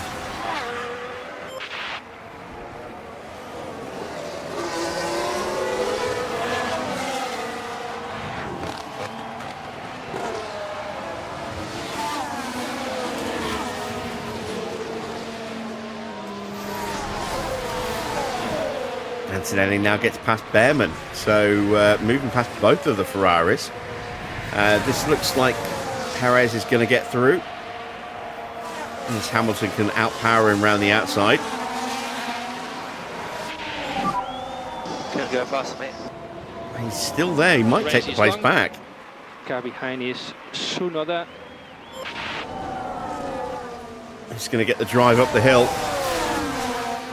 It's nip and tuck. I think Perez will just take it. Losing ground. Alright, let's concentrate. Because now we hit this big double right-hander. Yeah, now we tuck in. I need more laps.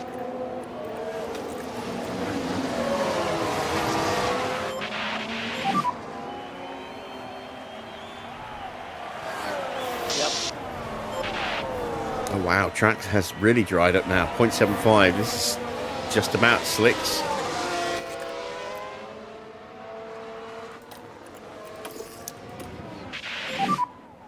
Charge button on, charge on. Yep.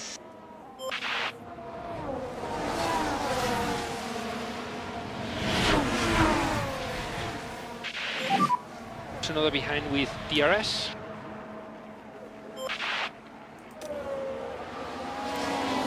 I think we get up to the inside. We just missed out on that.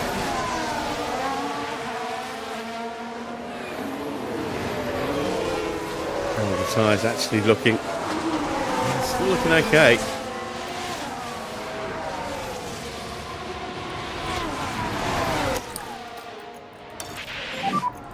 Charge on.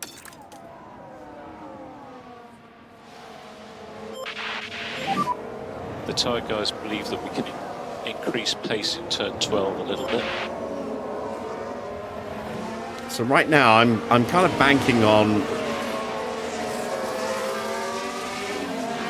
the pace of the new tyres being enough to help us undercut a lot of the cars in front of us. Get a nice, good sized undercut, maybe 10 laps worth, maybe more than that, and just incrementally pull ourselves further and further forward in some clean air.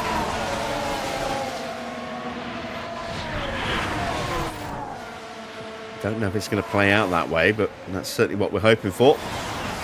Hamilton is going to get the move done this time.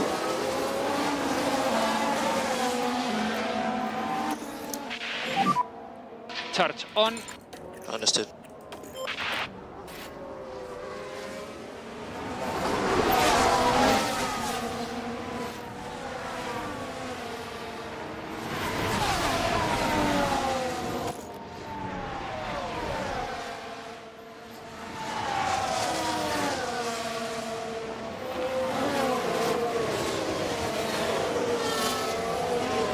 Still not completely out of touch with Ward, but the rest of the train is pulling away from us, unfortunately. And the track is starting to get a little bit wetter again, so DRS will be departing soon.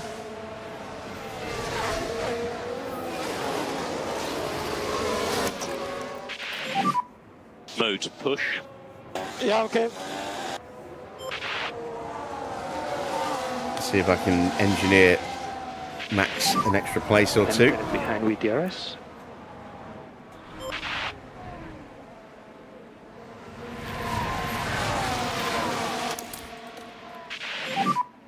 Charge on. Understood. Oh God, contact with Mick.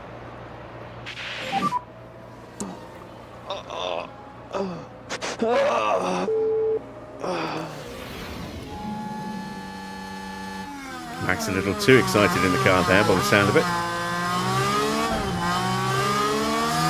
I don't think we took any damage. I don't know if Mick took any damage, and I don't know if anyone's at fault for that. Not going the way the team had hoped today, that is for sure. Might be a racing incident. Yeah, no damage to us. Doesn't look like we lost anything on the tyres either. Don't think Mick has any damage. His front wing on the right hand side, which was the side that made contact, looks fine.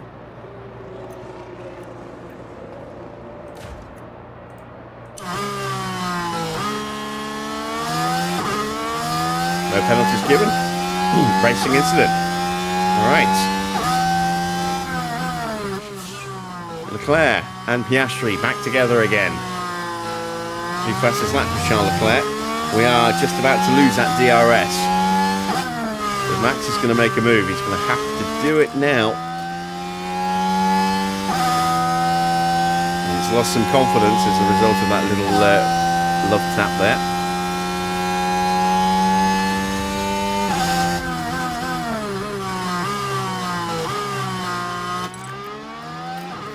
And we're out of range. Charge on. Or, you know, out of track, we're too far back to make the move. And there goes the DRS again. Right, Hamilton did manage to just about keep Perez behind. I think they're side by side. Perez.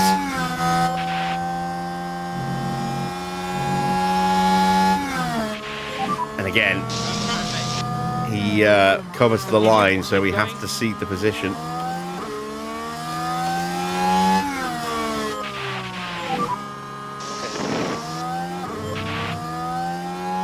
Without DRS, it's now going to be much, much harder to get that overtake back. So, let's see if we can do it. Let's see if Max can stay on the back of the train as well.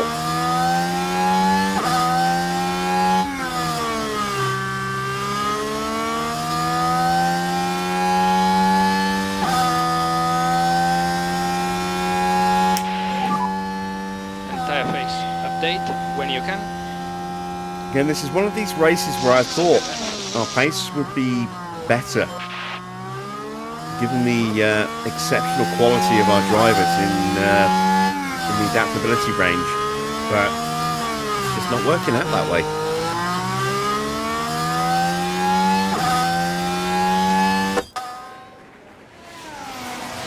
And Max is dropping off the back of the pack, look.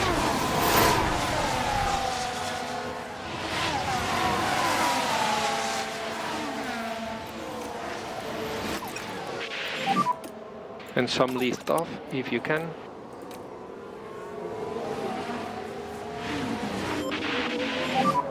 Go back to doing lift and coast now. Okay. Yeah, already it's a second and a half off the back. Schumacher's back in DRS range again. So we've earned all that battery for nothing, effectively.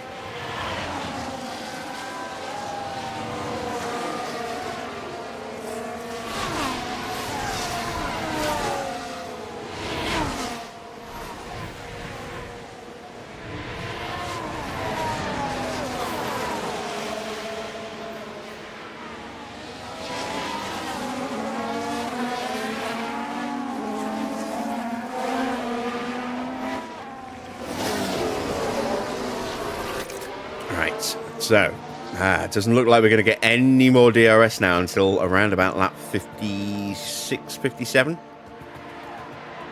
Depending on the accuracy of our weather sensor, which we know is crap.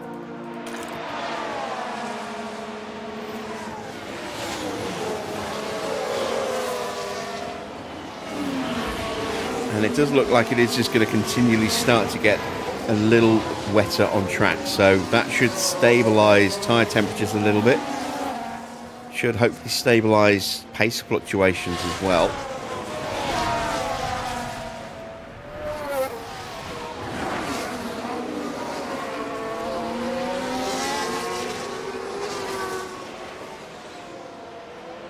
And again, we just haven't been getting that kind of benefit that I was hoping to get.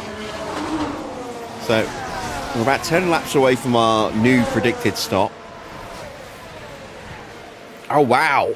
So they are going to 3-stop. Sorry, 2-stop. All right, that changes things a little bit. Try to cool down the tires as much as possible. Or at least some cars are. We've got Perez and Bottas both in.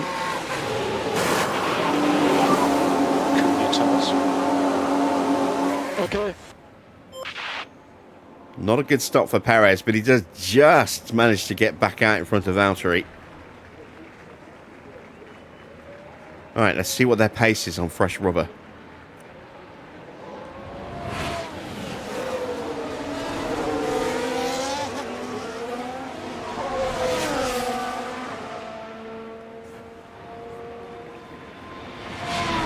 I just got it in my head that the AI with better tyre wear than us would just automatically go for the 1-stop, but it looks like there are 2-stoppers out there.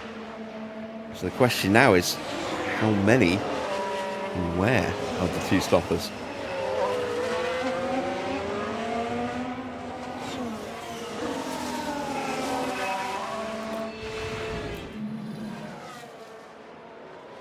Guys, we're derating.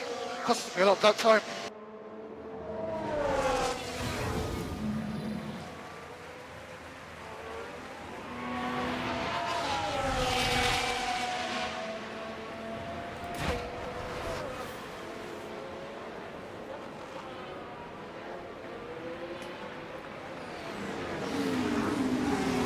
I wonder if we see anyone at the front maybe think about not stopping at all.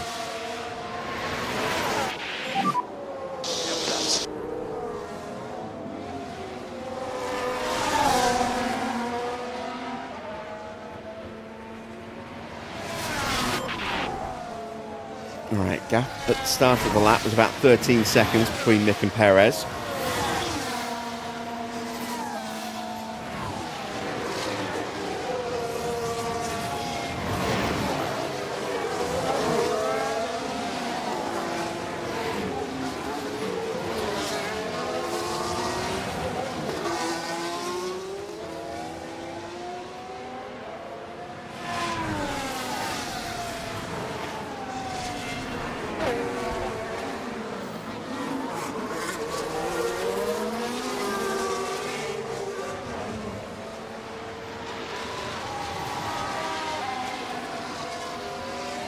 It is definitely coming down. Next guy in front is Tsunoda.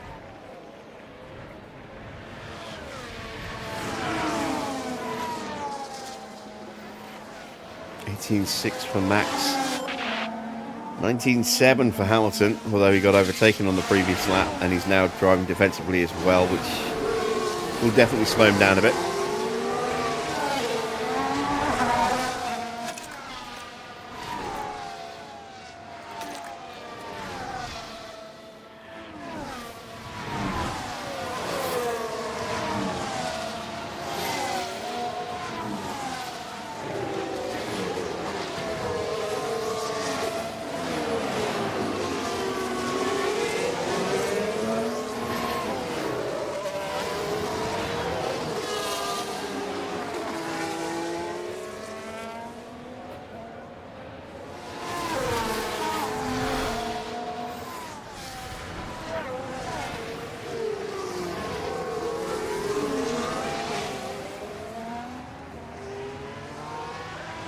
And that's Stroll into the pits. So another two-stopper revealed.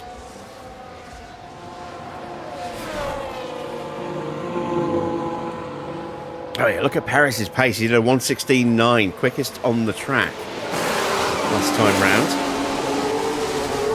We are edging towards DRS activation again. Hamilton's caught back up to Tsunoda.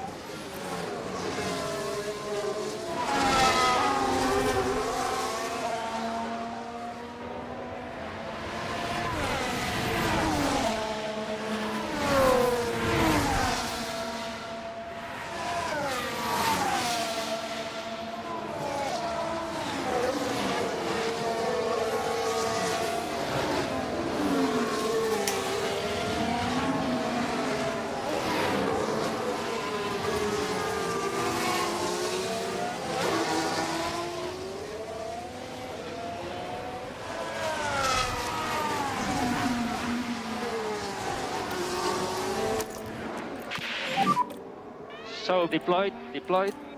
Yep. So mode push. Yeah. Alright, see if we can... Suggests that you can reduce the amount of lift and coast at turn if 1. people are struggling with tyres a little bit, let's see if we can take advantage of it while we still have potentially a grip advantage. As Schumacher's in, I'm expecting the front runners to one stop. It's the midfield guys. These guys here, I don't know what they're going to do.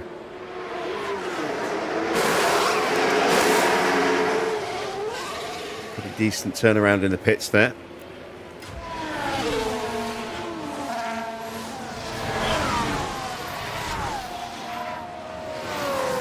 The 1:16 for Perez. The gap's now less than 6 seconds to, well, it's to his teammate. So you add that in, he's, what, 8.5 seconds behind Max? Yeah, he's definitely closing in at a fast old rate of knots.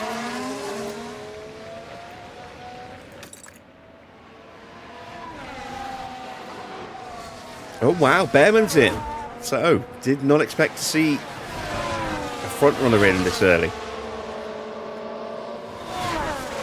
So, two-stop confirmed for Bearman. Nice tidy stop there from Ferrari. And he'll get back out on track before we even get through. You can just see Max and Hamilton coming into the shot. We need to reduce K1 usage. Yeah. And we couldn't get past Sonoda, which is a little concerning. Charge on. Okay.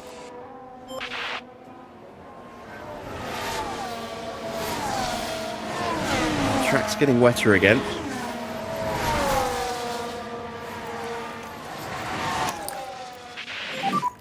And charge button on. Yep. Okay, ramper mode push. Okay.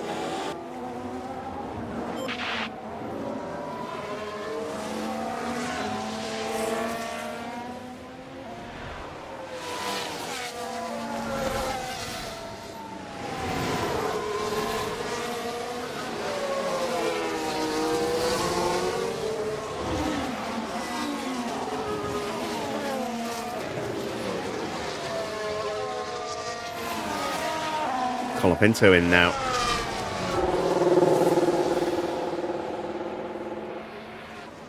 Now, this is someone we will jump.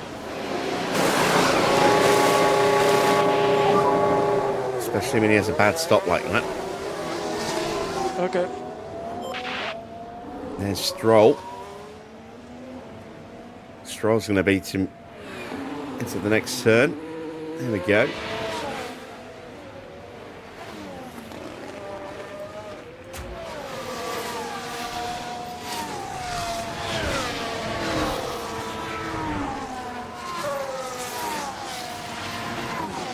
Boxing now is going to pretty much bring us out the back of the grid.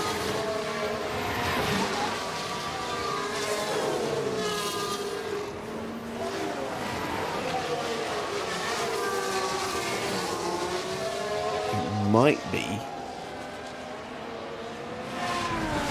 worth just staying out longer now. But we've seen that we can't really hold position, unfortunately. We do get overtaken.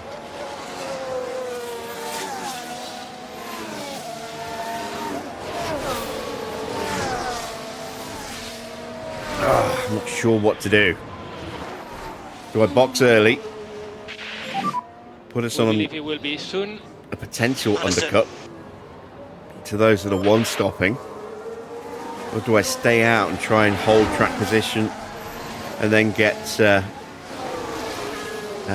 big undercut on those who are two stopping for their second stop?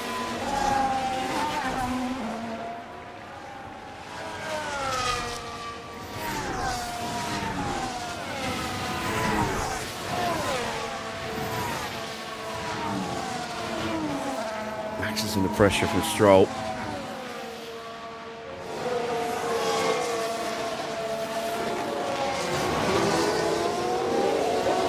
Who's on those brand new tyres.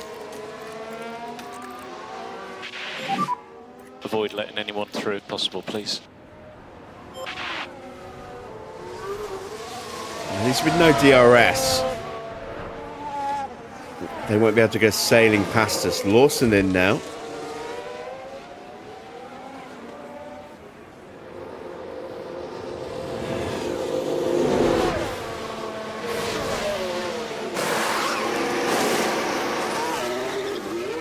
Another very tidy stop. Max is going through. Sorry, Hamilton's going through. Here comes Max under pressure from Stroll.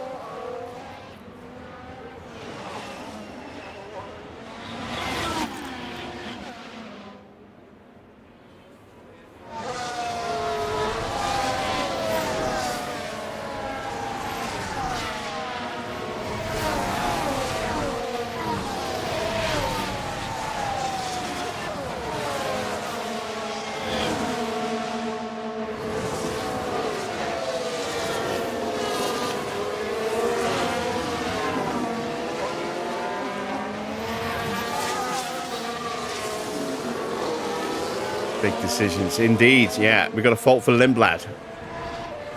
He already has a fault, so that's an escalation.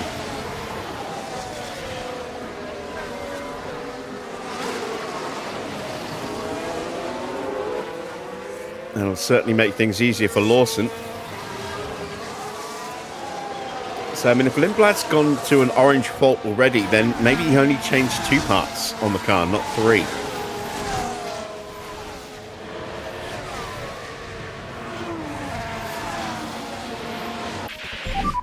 So the question is, what part has not been replaced?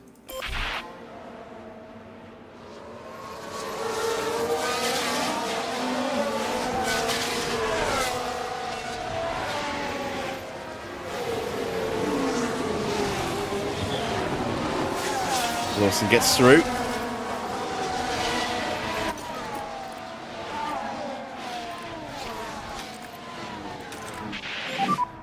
Try to stay in front. I think we have to stay out a bit longer.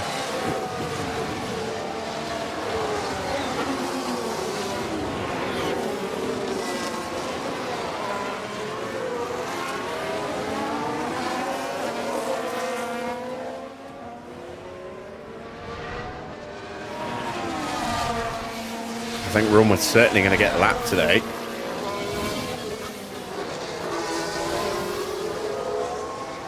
It's such a short lap that I can't see us not getting lapped.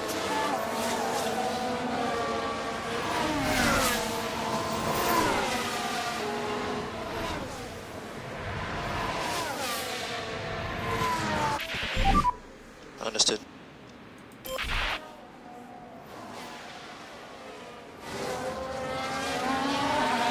Yeah, no chance of fighting that one off.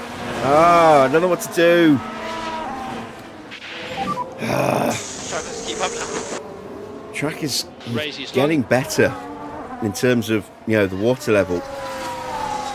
The point where these tyres will actually work more consistently.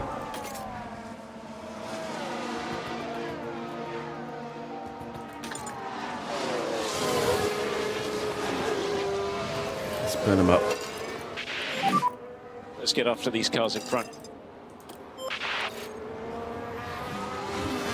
Right, Lindblad is struggling. There's a chance for Max, which we need to capitalise on before Stroll gets past us.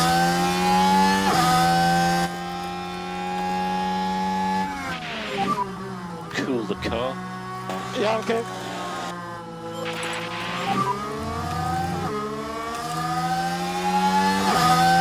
Okay.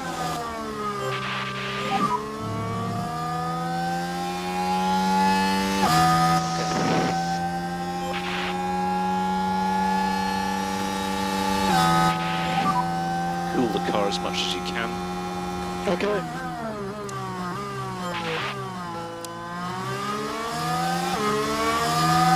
Yes, excellent. Lindblad blocks Good Stroll job, from good following job. through.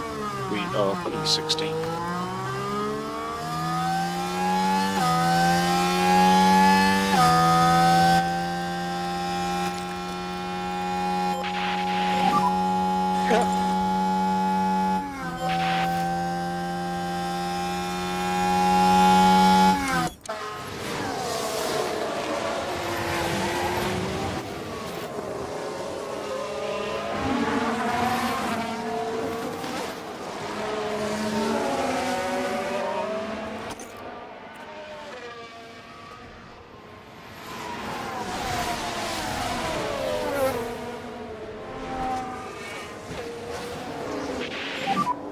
You are P16.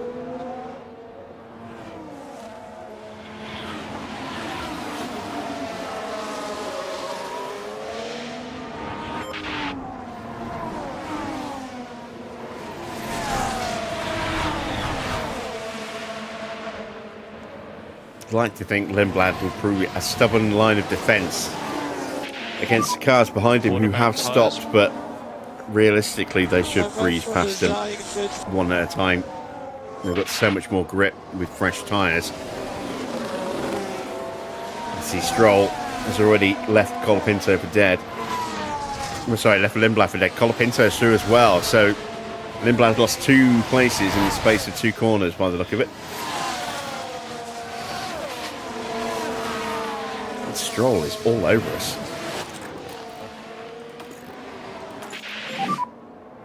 keep the cars behind you. Behind you.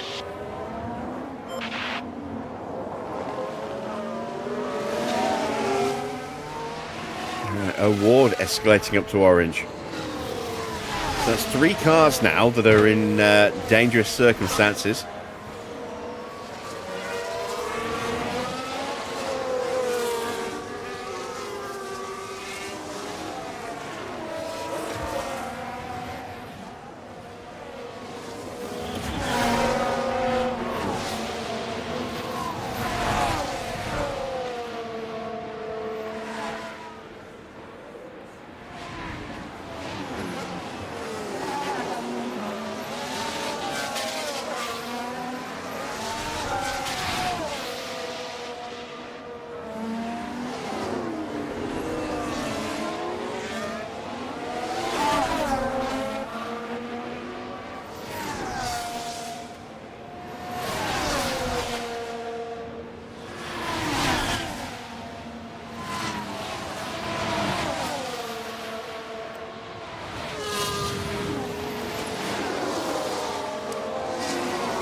Gap back to Mick, 12 seconds. Yeah, definitely going to come out in last place. There is no avoiding that. It's just how close are we going to be to the Red Bulls? Potentially too close for comfort. We don't know when they're going to stop, but they are looking like they're going for a 1-stop. I think we have to box now. I'm going to bring in Hamilton first. We'll bring in Max on the next lap. And we are boxing this lap. The box is up. So we'll do a pit stop for new inters.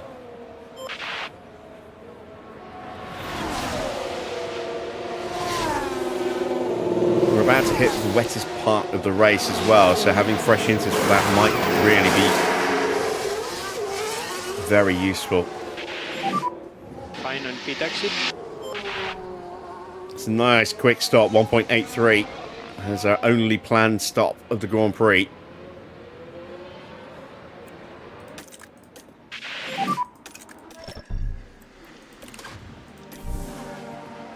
Next car in front is Schumacher.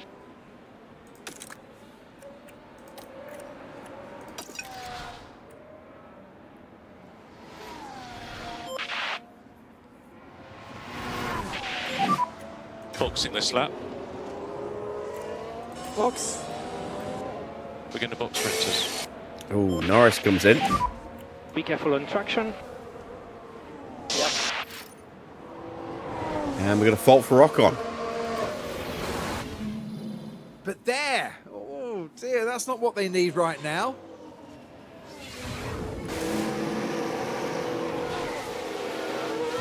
Not a bad stop, but not the greatest. He'll get out in front of us. Mainly because we're about to hit the pits. I'm in. So, we're going to get an undercut on some of the cars in front of us. We're also going to get a... it's difficult to say, but we've got a load of cars that are potentially going to stop this. Or if they try and stick it out, they're going to have a very real risk of a puncture. You're in clear air.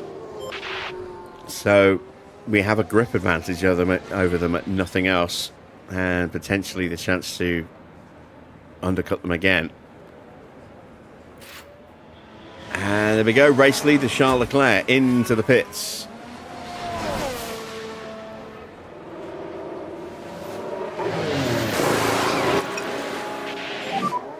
No Nice tidy management stop. required. I never actually saw Max's time. Okay. Let's have a look. What was it? A 2.0. We've got the second quickest stop at the moment. Leclerc, best possible time on his stop.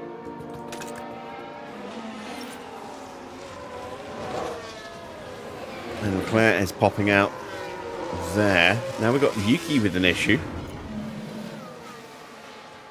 No gear, no gear. Gearbox is not a good problem at the best of times, but on a circuit like this with a lot of acceleration zones, it's really not good. It's both Astons struggling. We have 3 cars that are potentially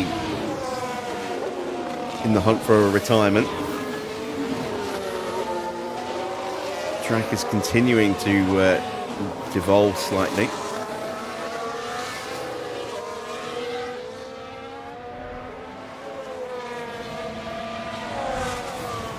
Let's see what kind of time we can do.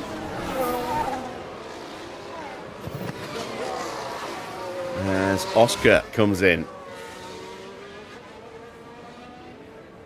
Now, he was behind Leclerc, so theoretically might get jumped by Bortoletto here. It's a nice tidy stop. Antonelli comes in.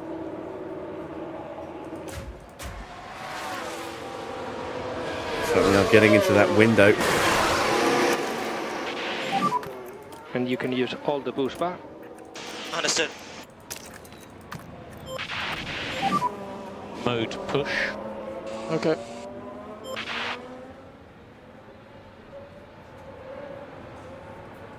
And Yuki's in. Have we done enough to undercut Tsunoda? As Antonelli rejoins in P9.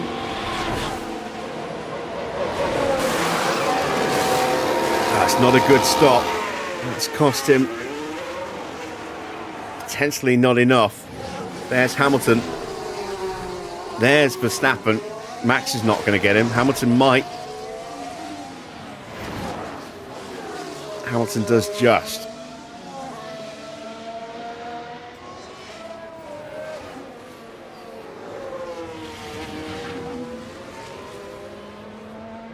So we have to absolutely look after these tyres now. We are taking these through to the end. We are just past the halfway point. And we cannot let these tyres melt.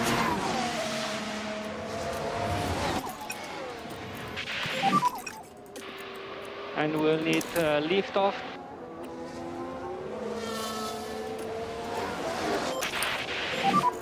We need to do more lift and coast. Please increase by 10%. Okay.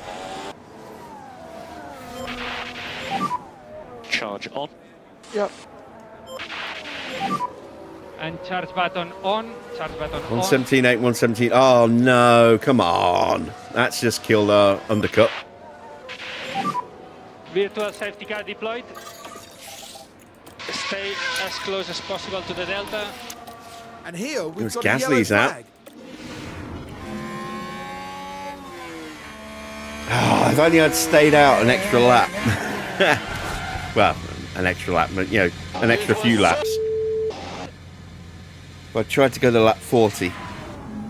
And clearly then, not what everyone in the garage would have wanted We to could have see. had a cheaper stop. Ah, frustrating. So frustrating. We need to do the full management on this set.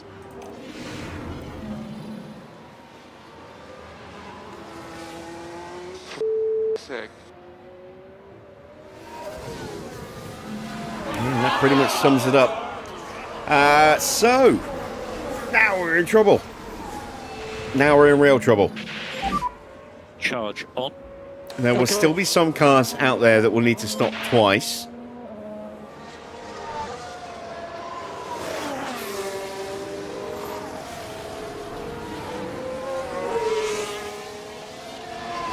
But every lap under this VSC is one less lap that we have the chance to cut back that gap and undercut them. So Possible debris. that's not great. And here we see Russell in. Bortoletto coming in, taking advantage of the safety car. Ocon coming in as well. So anyone who hasn't stopped yet, like Lindblad, is So at almost the moment certainly we going to have hit the pits P2. this lap. Gap to him 2.5. So next car behind is Piastri. So Patos next up, and he's into the pits. What about Albon? Albon stays out.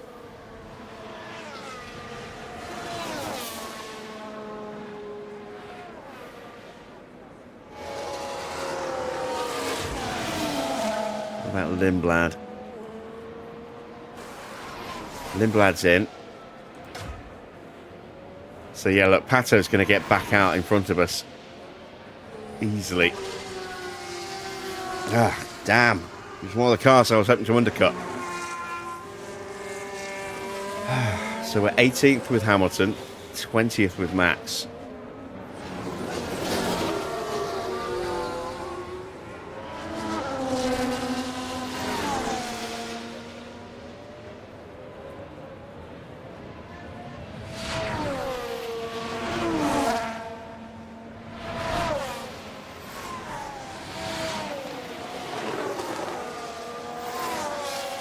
Sainz and Albon have yet to stop. See if Sainz hits the pits. No, he stays out. I don't know why he's not taking advantage of this safety car. Let's see if Albon stops this lap.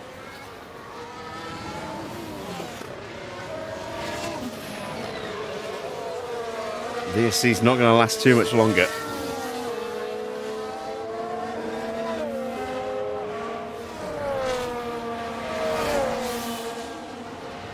There we go. It's coming back in. VSC ending.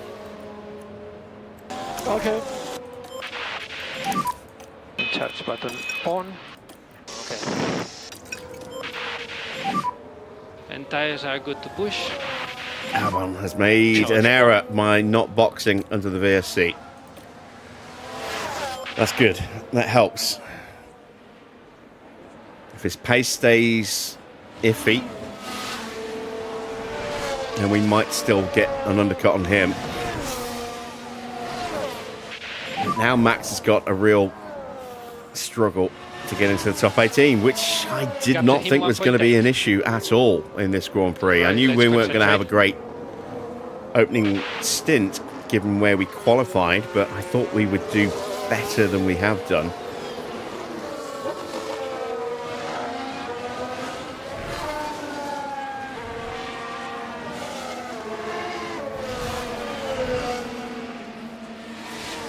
Still, Sainz is out there holding off, or trying to hold off Oscar Piastri.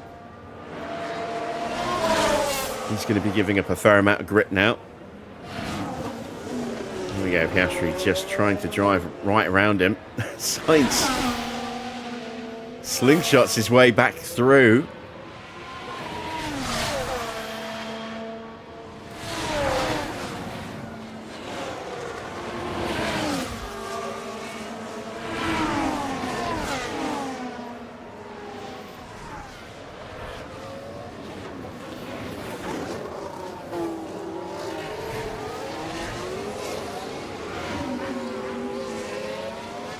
Oh, thank you, Army. Very kind of you.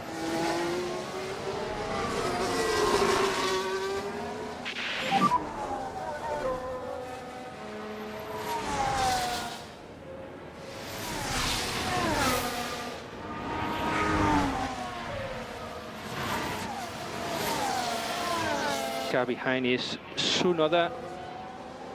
Gap to Tsunoda behind, 0.8. We are good for the moment.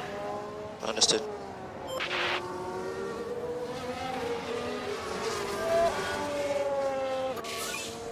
Let's see. Oh, that's a blistering lap from Antonelli. 1:15.8. Our pace is very blah. And Albon is now in. So, can we undercut him with both drivers here? We can with Hamilton. We should be able to with Max. Behind Piastri.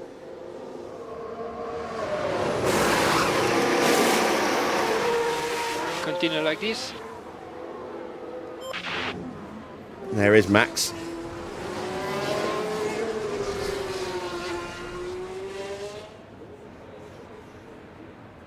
And that moves us up to P19. Right, it's a little bit of relief. Hopefully with Albon's car being potentially quite bad on the engine side, we might be able to keep him behind without too much hassle.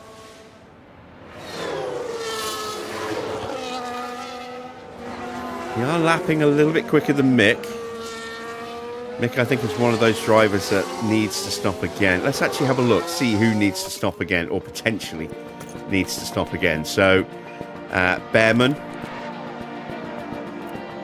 Lawson, Colapinto, Perez, Stroll, Bottas. Schumacher is one of those cars. So he's been on these tyres 17 laps now. They're certainly starting to feel it. Albon's just changed. Sainz is still out there.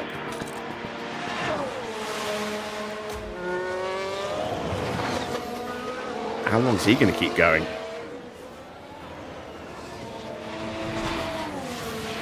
And are we due some DRS? Yeah, we are. In about 4 minutes, according to our forecaster.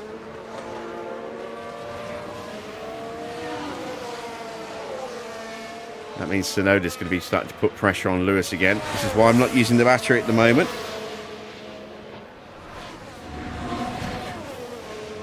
New fastest lap for Oscar, a 1:15.7. Mick actually had a pretty decent lap that time, a 1:16.5. I wonder if he's getting ready to box. And he's just using up what he's got left on those tyres. 1:17.2 for Lewis, 1:17.6 for Max. Albon just over a second behind. Sainz is still going. He's taken himself out of consideration for a podium here unless things get a little bit crazy at the end.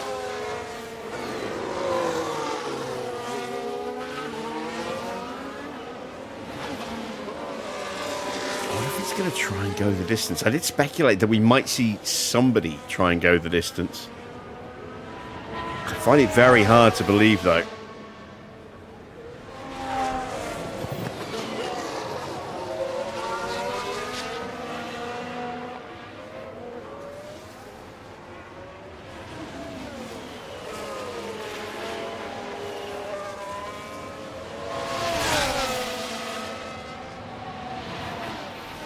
And there we go, he's in. Lap 45. So it's a long old stint on those opening tyres. That's a very good stop from Ferrari. That looked very quick. Is he going to feed out behind Lawson, but ahead of Colapinto? There is Franco Colapinto. So he's still in the top 10. Points are still on. And he's now going to have a grip advantage over everybody in front of him. And Lawson, I think, is one of those cars that needs to potentially stop again. Yeah. Lawson and teammate Bearman. I think Norris will be okay. But these two absolutely will have to seriously think about stopping a second time. So they might be in soon. Let's have a look at maybe pushing a little bit. DRS? Yep.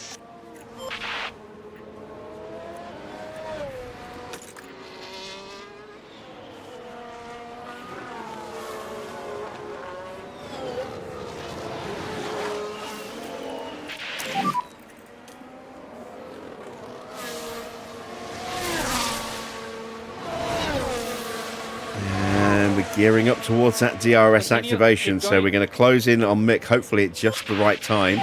Likewise for Max, hopefully he can close in on Tsunoda at just the right time.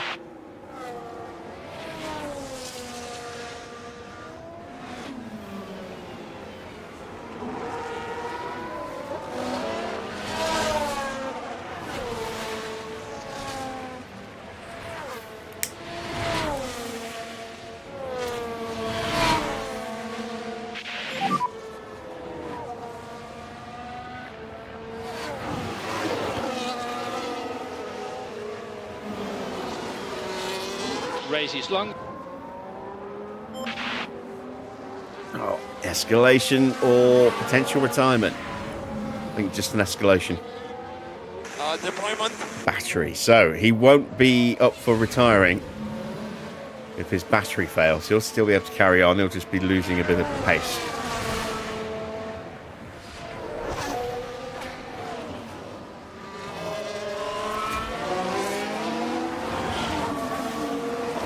Nick is on the back of O'Ward's.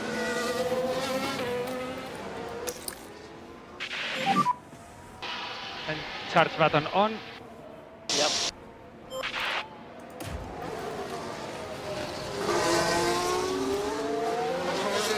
Max has taken some time out of Yuki, but not enough to get in DRS range yet. Not going to have enough battery left to take advantage, I don't think. There we go. DRS is active. We just missed it this lap with Hamilton. DRS enable.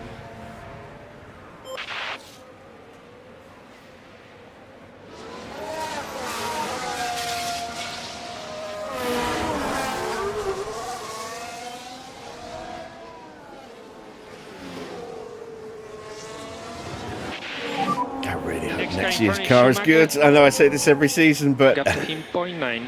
it's getting really hard to close that gap down.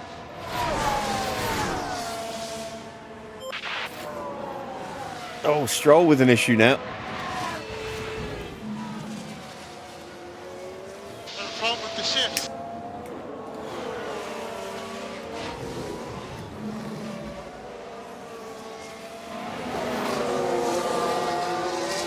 Right, I'm expecting Mick to go flying past O'Ward.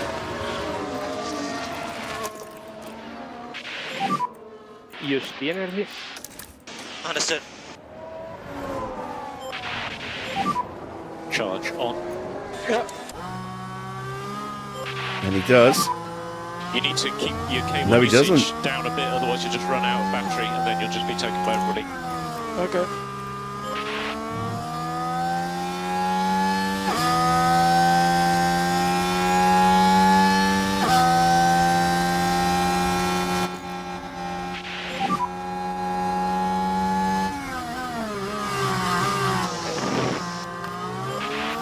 We get past O'Ward.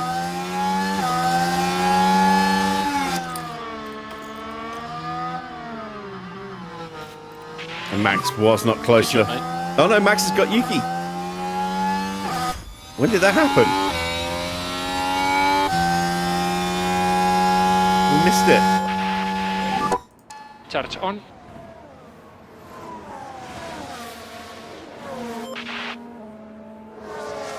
Yeah, completely missed that one. So excellent, Max up to P18.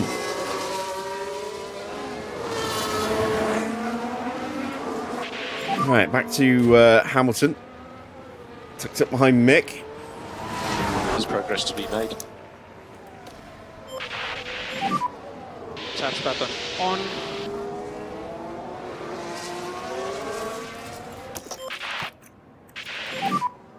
And we get Mick more as well. energy available.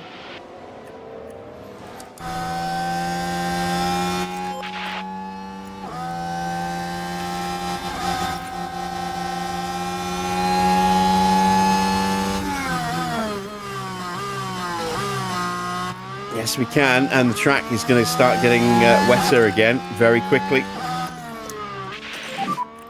Very good job. So at the moment you are P15. Excellent stuff. Right, Max, I need you to get past O'Ward as quickly as possible. He's closing in quickly. And charge button on. Charge button on. Try to stay in front.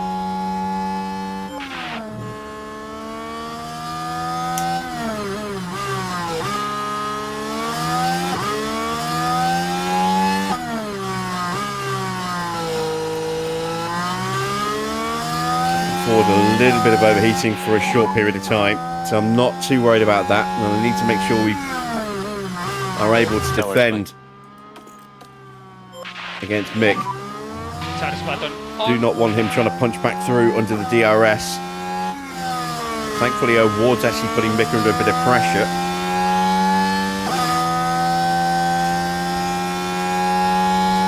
Where he was, and then he pulled out. And this might be a retirement. And there, that certainly looks like a terminal failure.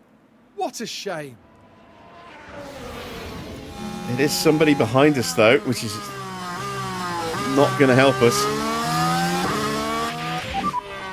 Car behind is Sonoda. Sonoda 1.4 seconds behind. Do your best. Yuki's going to start closing in. Right, Max, you have to get through.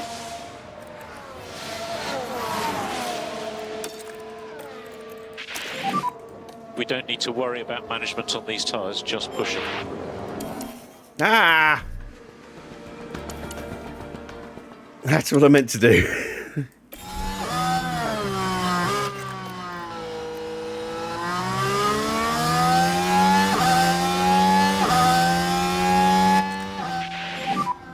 Cool the car as much as you can. Colapinto's in. Okay.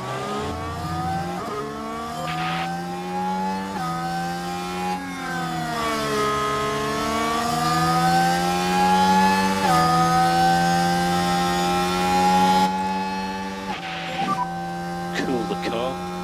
Okay. Come on, get him under the braking. Yes. Ah, Hamilton gets through. Woo! Just before the DRS switches off as well. So, Oh, no, mate. yeah, P17. no chance of getting past without that. Let's calm these tyres down. Let's start harvesting some battery. Cool your tyres.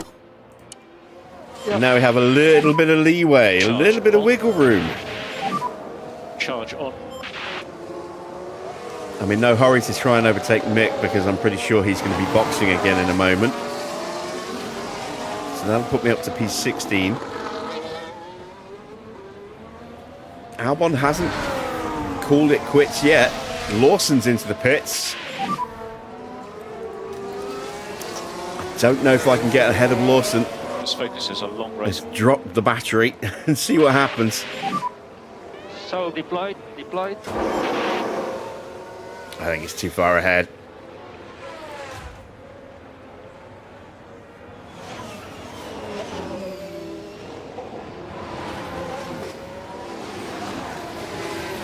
Yeah, it's too far ahead.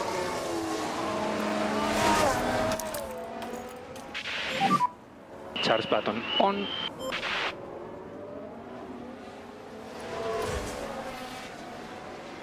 And Mick dropping away from Colapinto. As Colapinto went chasing after Lewis. Mick didn't have the grip to follow.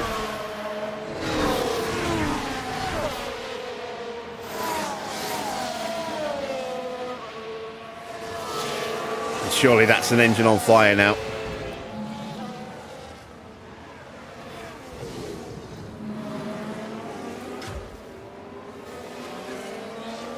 Bearman comes in for his final stop. Still no change from Albon.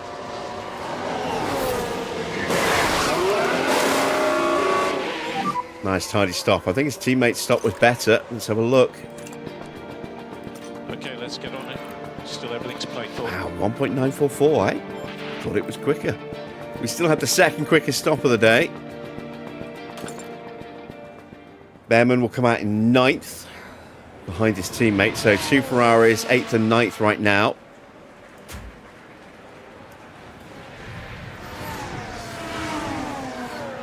Wilson get past Stroll.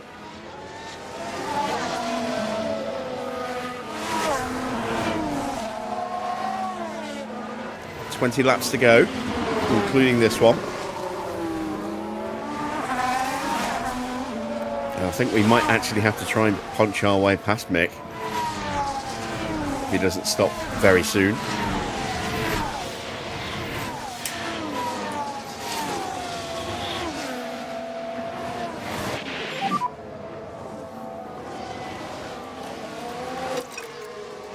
Just do your best.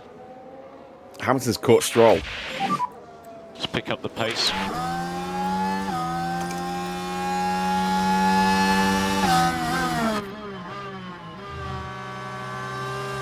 Rebels look comfortable. They always do, don't they?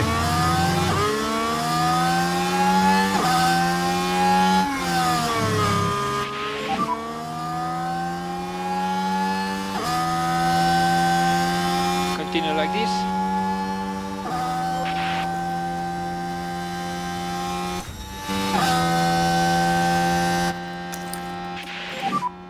Charge on. All right, Hamilton, Stroll, Stroll. And we got a yellow flag. Don't be Max, don't be Max, don't be Max. It's not Max. You are doing a good job. Continue like this.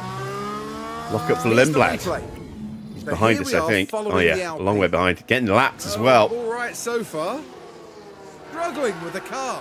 By that point, it was just too late. Yeah, locking up in the process of getting lapped.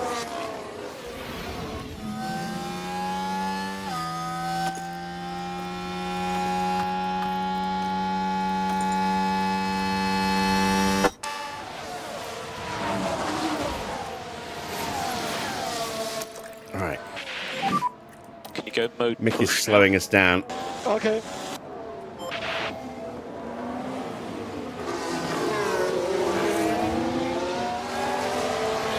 Can we get through? now?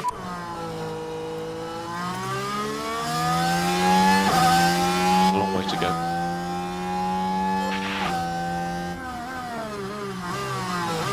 Albon is still out there. Must be his battery that's failed then.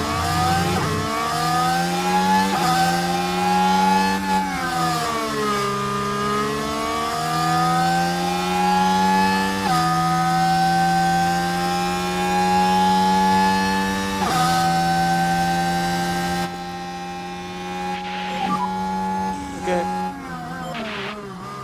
Oh, so close. We nearly got him.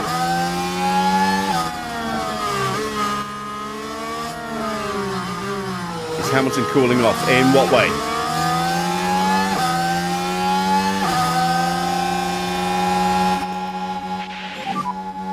Yeah, okay.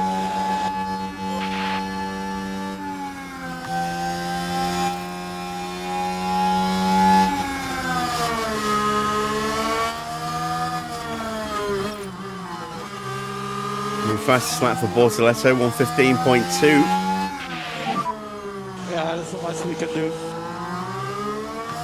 Remember, long way to go in this race.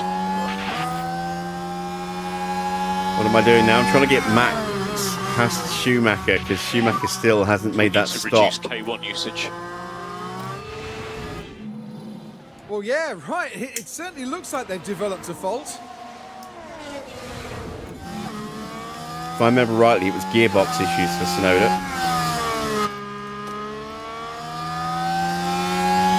Lawson now with the fastest lap. He's got past Valtteri.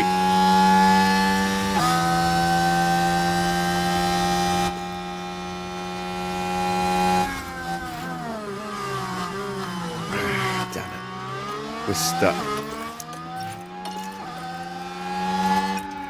We have to build up a bit more battery. And we need to increase lift and coast by 30%.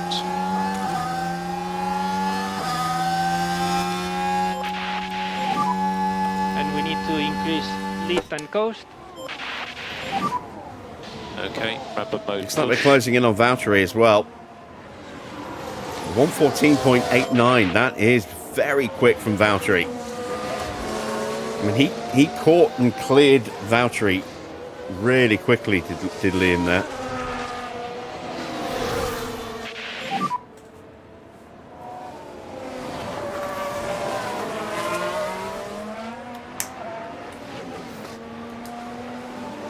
Alright, let's concentrate.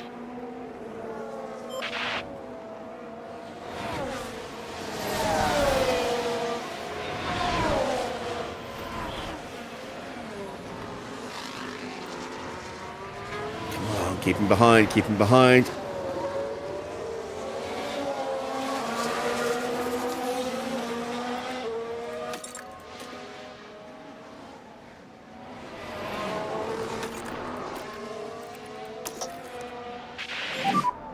And you can use all the boost bar.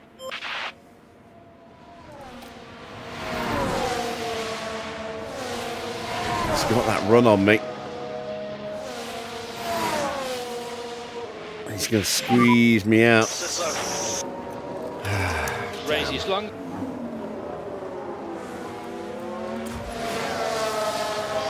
You'll be 3.5 seconds behind us.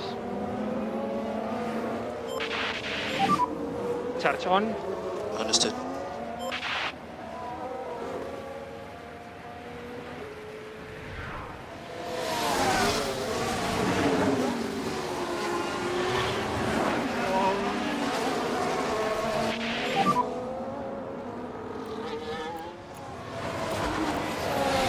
There's progress to be made.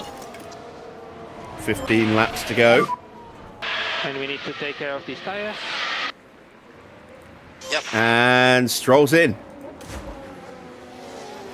Stroll's not on my bingo card to have to stop again, so I don't think he was.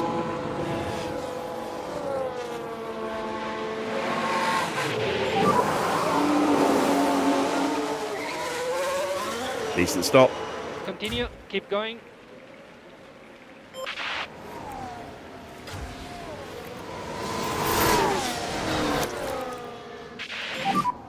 Charge on. Okay.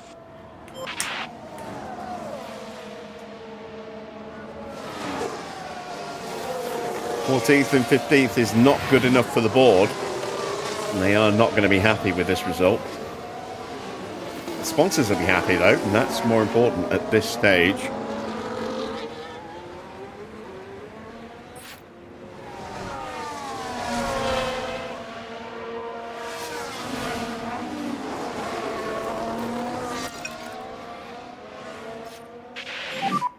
Might need to pick up the pace a little bit.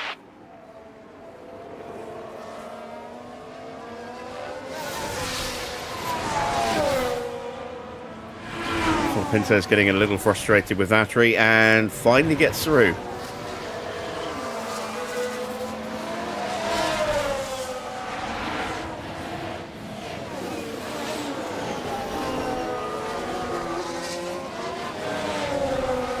Yeah, he's got better traction at that corner. He's got the inside line, up the hill.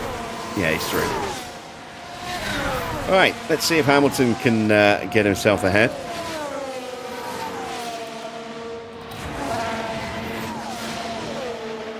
12.5 laps remaining, and Mick still hasn't boxed. He's actually pulling away from Max. Good.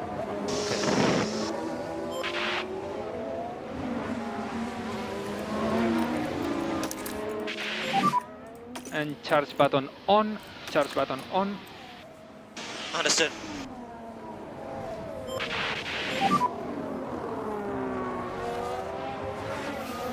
Come on, Mick, into the pits with you. On your way, son.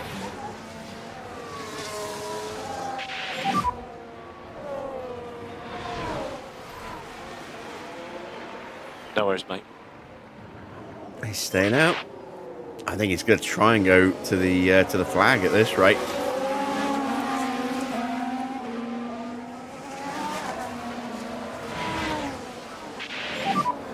In front is Bottas.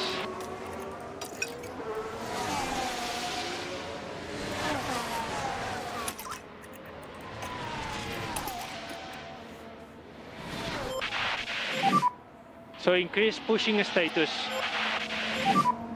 From tyre point of view, we don't think lift and coast is necessary. Yeah. No lift off needed. You are doing a good job.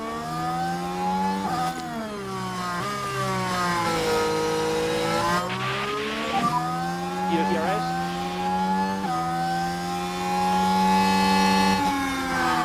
No. I knew we were locking up. And as soon as I knew we were locking up, I knew there'd be contact. Just turned in on me, man. Are you okay? Yeah. Is it front wing damage? How bad is it? I could hear the lockup and I knew it was going to be us. Yeah, you see the front wheels lock. We're going to get a penalty for that. We didn't even get the position either. Yeah, I don't know if the car's damaged, mate.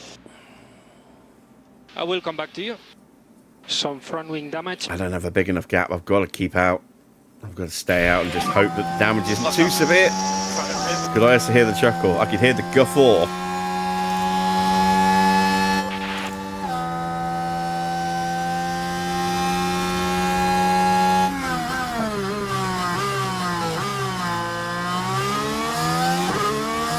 Right, we are through on Valtteri. Lost a little bit of tyre life from that collision. Oh, no penalties given. Oh, we dodged the bullet. We dodged the bullet. Behind you. Max is still stuck behind Mick. And with Valtteri now damaged, he is going to be easier to pass. So we have to get this move done. Let's just hope we don't lock up trying to make this overtake. Mode push.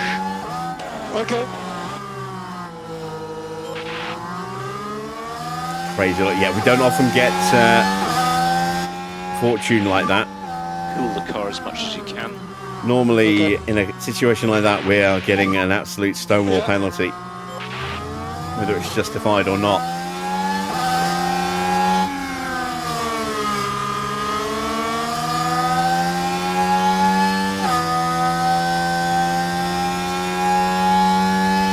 Valtteri's in.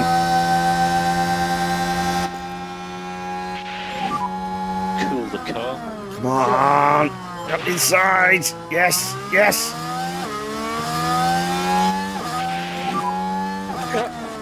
Thank God for that. Right. We're out of battery. Really good job. Top up mode. You are P14. Whew. Let's have a look at that. Now we're watching Max Verstappen here. It's there for the taking. And up into 14th they go.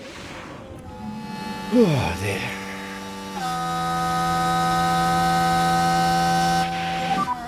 We've got a yellow flag. Just a reminder on garage. Stroll doing stroll things.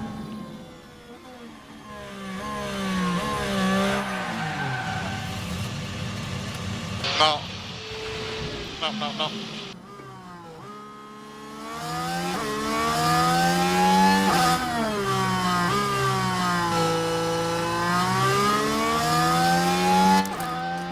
We're going to have so much more pace than Mick. We should have more pace than Mick Yeah, okay. now that we're in clear air.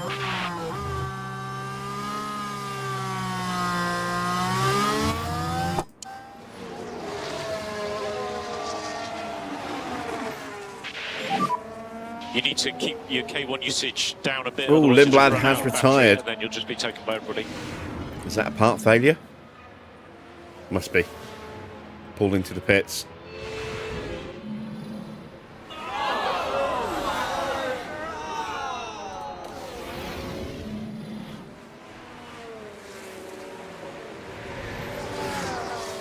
So that'll be the one engine part that didn't get fixed. He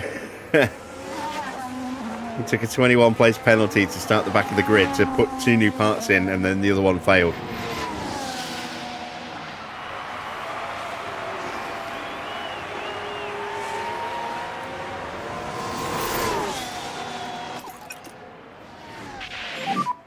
Go back to doing lift and coast now. Okay. Well, we are going to stay on the lead lap. Stroll's got a fault. What's happening with the shifts?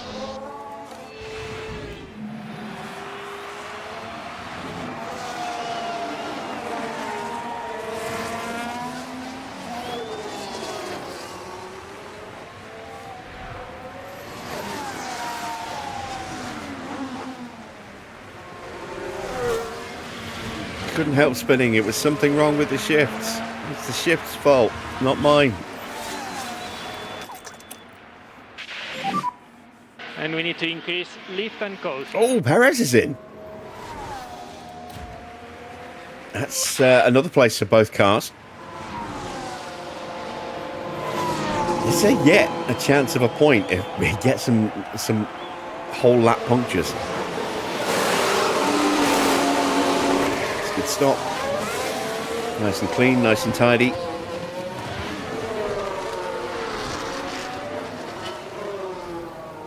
He comes out behind Alex Albon, who's still out there. So it's got to be battery that's failed.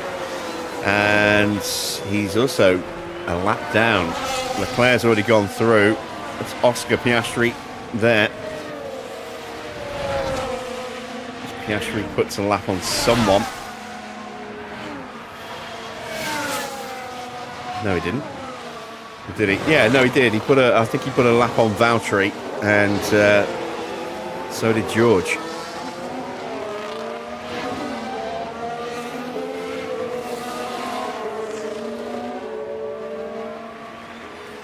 And you can see our pace difference over Schumacher.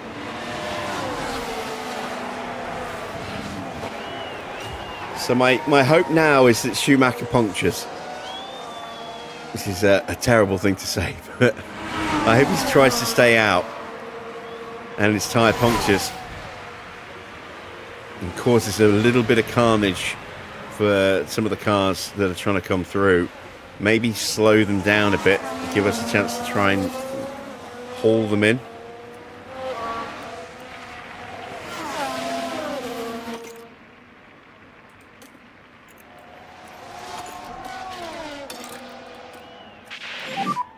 No management on the tyres required.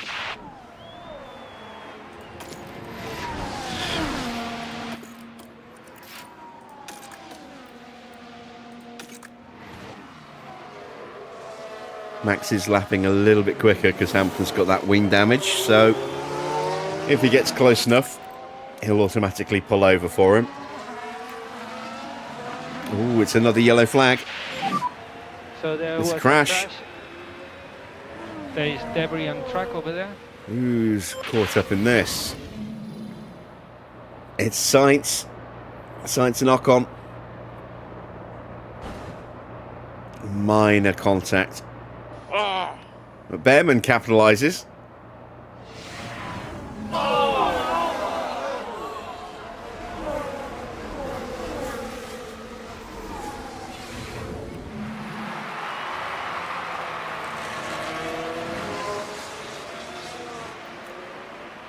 So this is more where I was expecting us to finish. Again, we've had to potentially ride our luck a little bit on occasion. But this is more down to the strategy that we've gone against the AI, I think.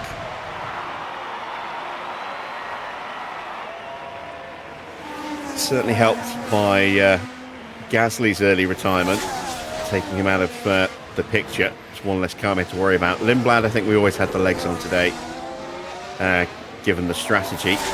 Max goes through.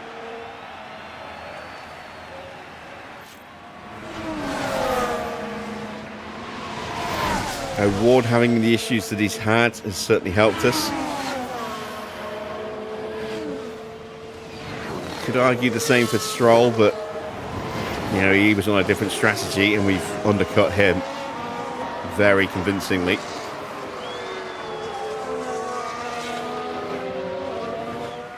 The unfortunate collision with Valtteri hasn't helped things.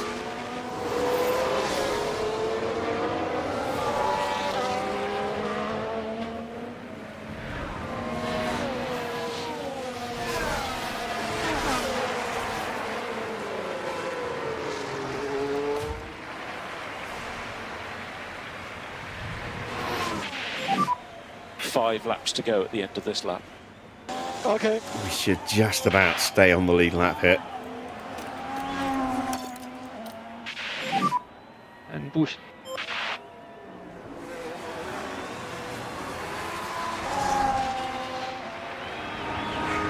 Schumacher's about to get lapped. Bottas gets past Tsunoda. Mick lets through Leclerc.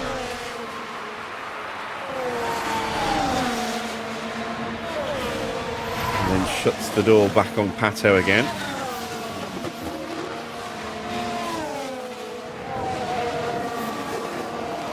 Bearman's got past Ocon as well. So back to P7 for Bearman. I don't think he's going to go any better than that.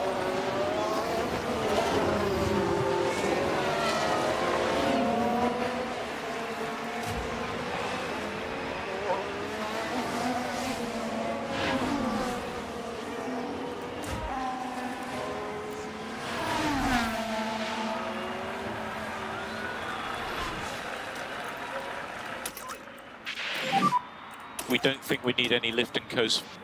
Yeah. No lift off needed. You are doing a good job. Yep. And this is essentially where we're going to finish There are now. 5 laps to go at the end of this one. 12th and 13th. Okay. The gap to Mick has exploded because he's getting blue flagged. Perez gets through as a result of that. O'Ward still can't get through. We've got Russell and Antonelli closing in.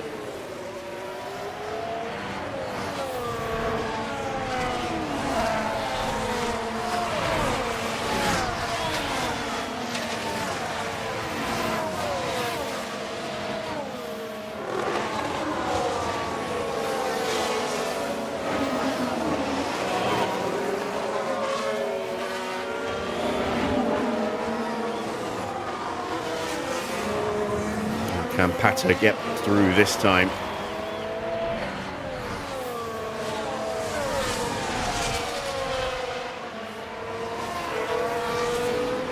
Oh, no, wait. That's... Antonelli's a long way back. I thought he was close. That's Valtteri. Okay. So Valtteri capitalising on O'Ward having to pull over. And I would imagine this will be a straightforward dive here from the inside. It is. And there's Valtteri back up to P15. Perez is too far behind to hurt us, and he's a lap down. He's not going to unlap himself in time. Just got to make sure we don't get lapped by Leclerc, because if we get lapped by Leclerc, we'll slow down sufficiently enough to fall into the clutches of Piastri, and that then leaves us vulnerable to Perez, because Perez is right on the tail of Oscar.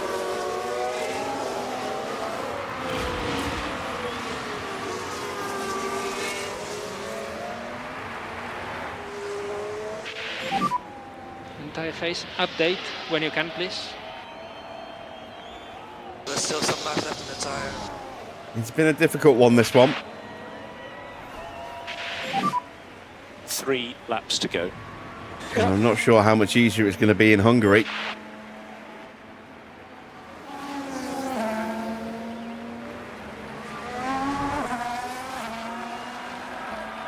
It all depends on the weather, I suppose.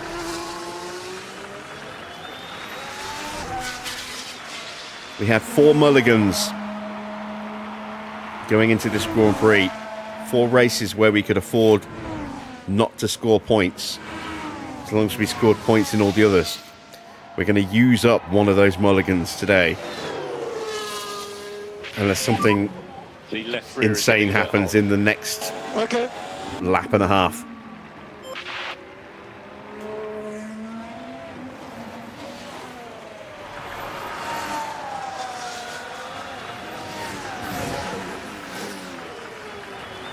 Actually, 2.5 laps.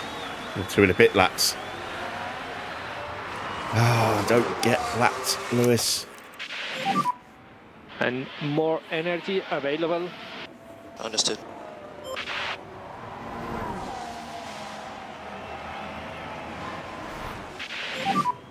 Two more laps to go. Yeah. There we go. Final lap for Charles Leclerc.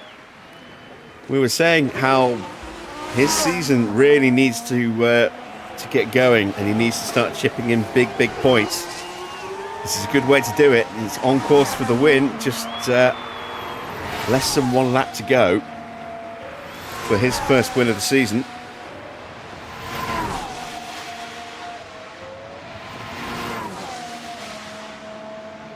I think only his 3rd podium. Or has he scored a win this season? I don't know. I think he might have already got a win this season. I'm not too sure. Temperatures are going I'm slightly sure up. Understood. Oscar's chipped in all of them.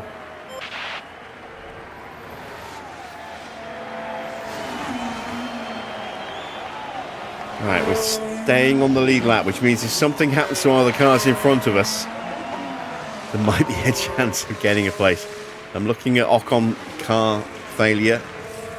That's a long shot. I'm hoping a lockup And Sainz maybe into the back of him. Take them both out. Last time lap. Okay. Yeah, we need a lot if we're going to get a point. We need 2 cars to drop out if we want 3 cars in the top 10. That's Leclerc. Charles Leclerc. The is 2 cars in the today's top 10. We winner. need 3 retirements. Mode push. Charles Leclerc there, taking home the win.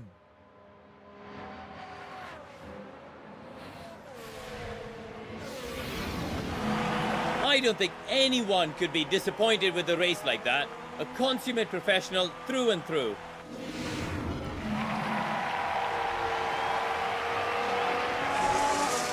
I think Oscar might be disappointed.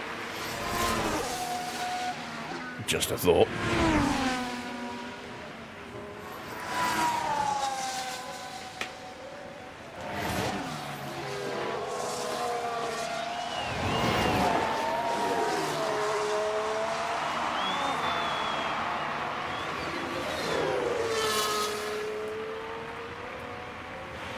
And I just tried to light a cigarette the wrong way round.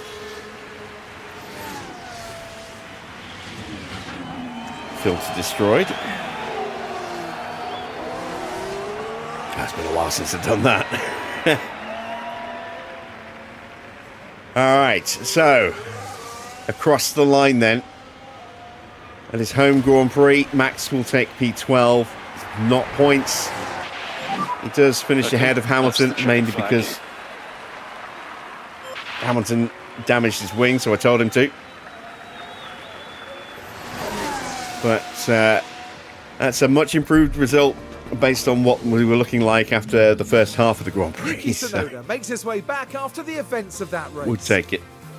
It's a P18 finish, and let me assure you, no one wants to find themselves down there. Out and onto the podium steps Charles Leclerc, the driver from Monaco, really deserving of that top 3 spot. That's their second win of the season. A brilliant talent who looks so at home on the track. A sea of smiles all around. They're on top of the world, here in Zandvoort.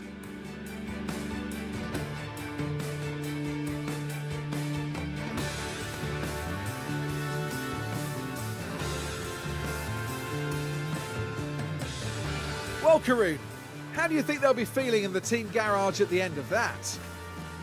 Well, it was a bit of a mixed bag here. Some things went their way, but others didn't. I think their main target now will be finding some consistency for sure. And that then marks the end of events here at Zandvoort. Next round, we're moving on to an exhilarating circuit. Formula One will be taking to the Hungaroring for the Hungarian Grand Prix.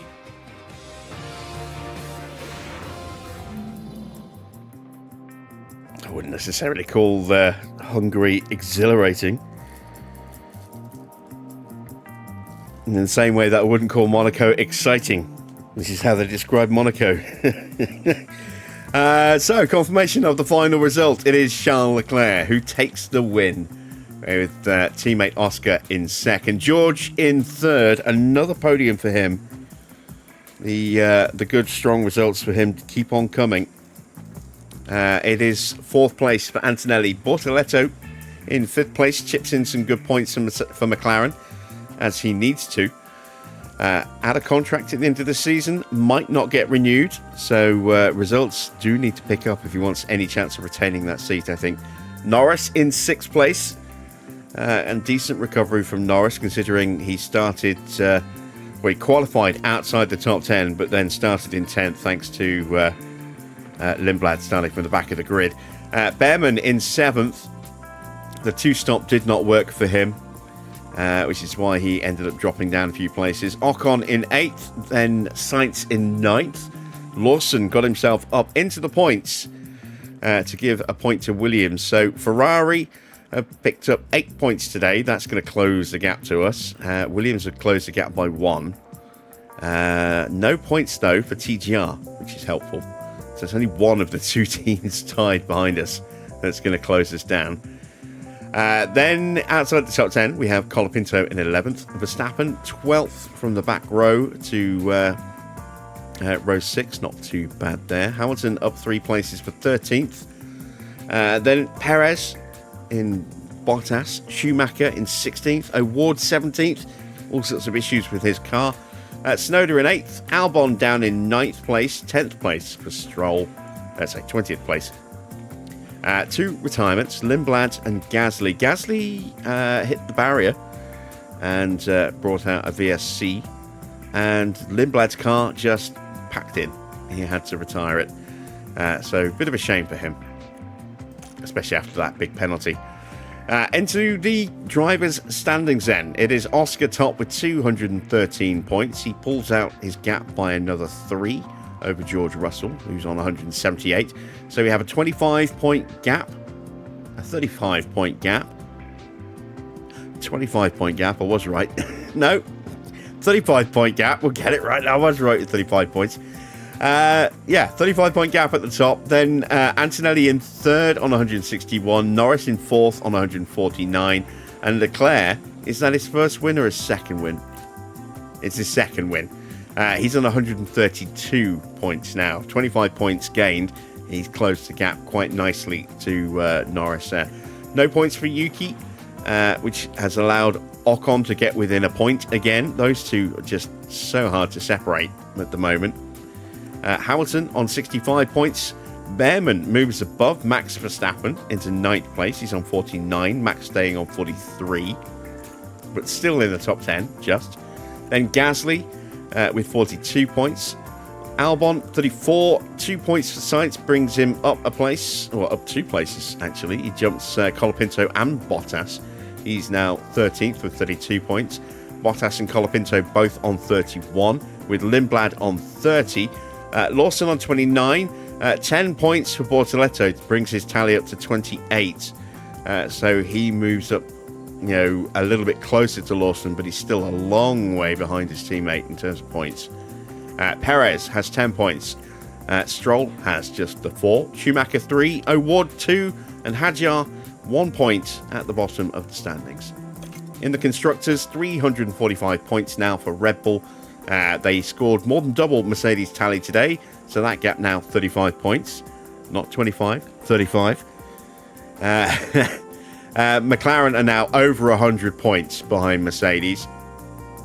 And what's the gap to Red Bull? 139 points behind. So it's 25 points. It's a good points tally for them today, but they're still way too far behind Red Bull. I think it is a 2-horse race now for the championship. We only have 8 rounds to go, so time is ticking away.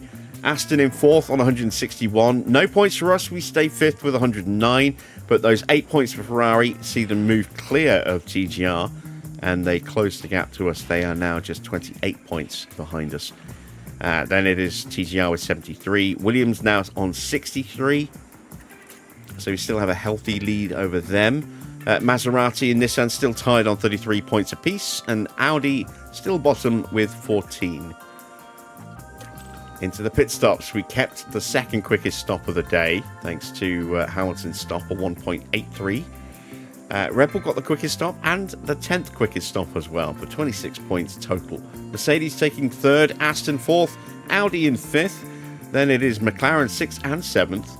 So double points today for them as well. Ferrari taking 8th, Williams in 9th. Let's see what the standings look like. We are still top, 216 points, but Red Bull have taken another bite out of us. They gained another 8 points over us today. So they are now 34 points behind. And I would say it's going to be really hard for us to keep ahead of them. They just seem to be a bit more consistent than us at the moment with the stops. Nissan on 154 points, nothing for them today. Mercedes are now just 3 points behind with 151. 141 points for Aston in 5th place. Ferrari with 98. McLaren with 95. Williams on 74. TGR have 59.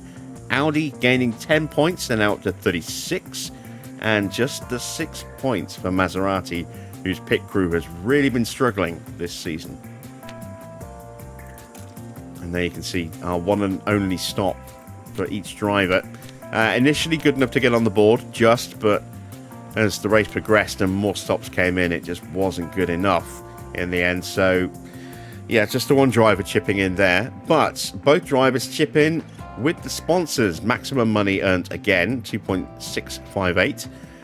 So let's head back to the HQ, get a monitored mind board, and see how much money we have in our back pocket.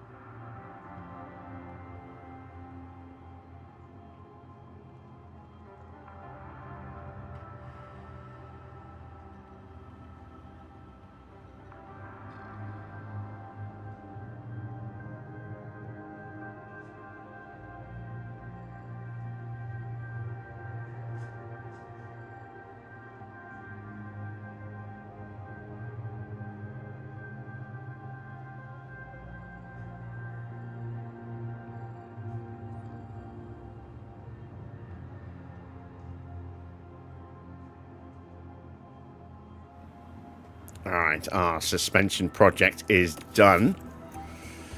Something purple in the inbox. Ooh, wonder what that could be.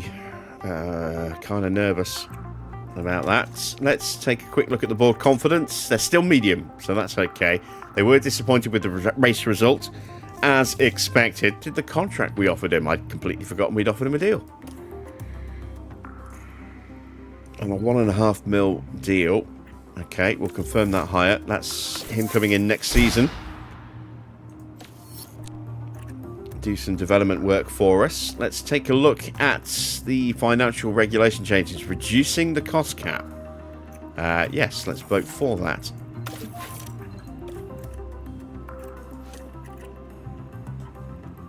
Alright, something's broken on one of the cars. Let's have a look. So we destroyed the front wing in that collision with Valtteri.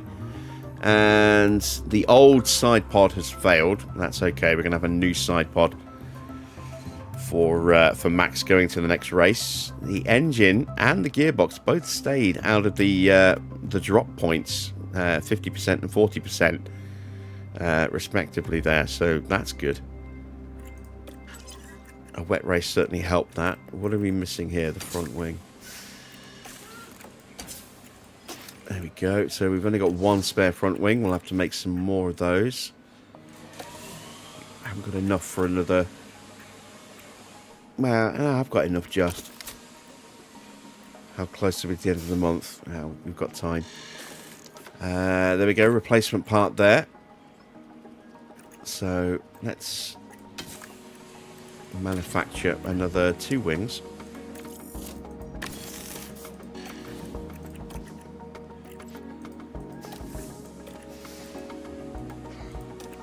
How long to the new ATR? Well, away yet. Okay, so do I do another suspension project? Tempting, very tempting.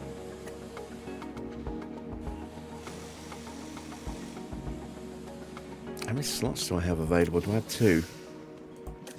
I do. Okay, so we can get 2 more projects going then. Let's do another suspension. Again, we really want to try and improve the cooling there if we can.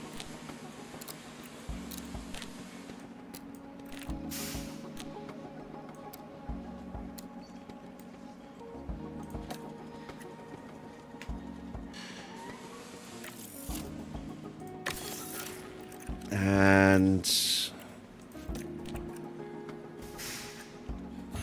underfloor or chassis? Chassis, I think.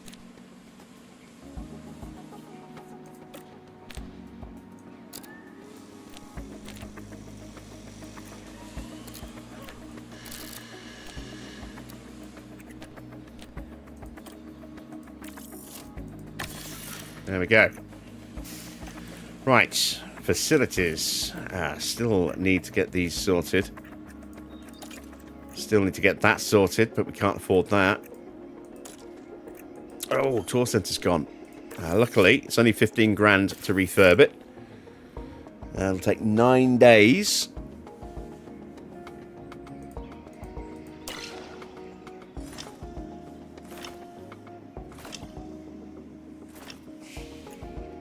Something in the inbox. F3 driver talents. Brando Badoa.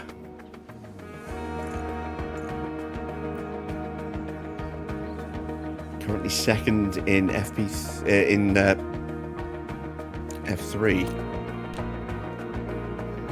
22 years old.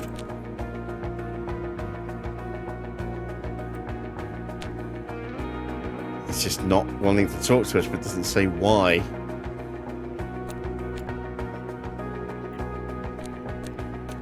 It's a bit weird. Oh yeah, we're in negotiation with Italian Jesus as well, aren't we? What about that?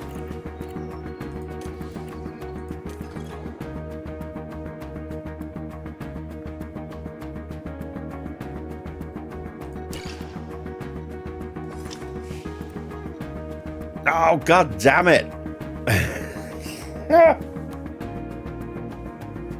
Who keeps setting the factory on fire every year?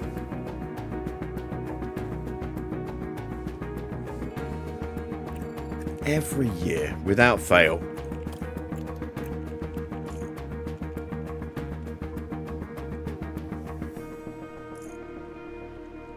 Did I get the side pod in time?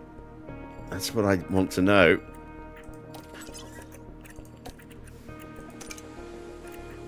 Yes, I did. Ooh, okay. I'm not going to have a spare.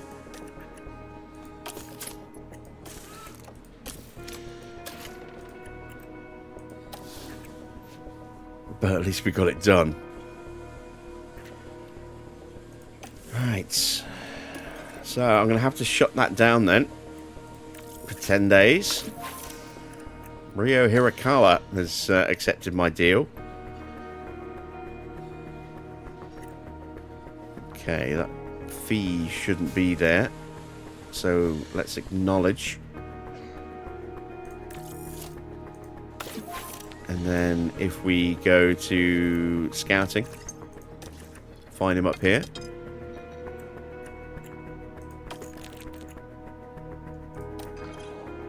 Yeah, no breakout fee. We're not replacing anybody, so let's hire him. And there we go, no fee this time. Because there shouldn't be one. Let's take a look then. I think he's a next season hire as well. Yeah, we are going to be losing Fittipaldi and Ricciardo. And wasn't Sargent supposed to be leaving us?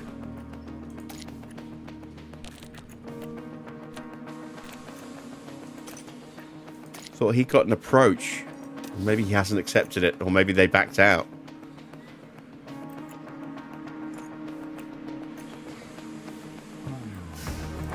I could have sworn he was... Let me check my inbox. I could have sworn he was in negotiations with...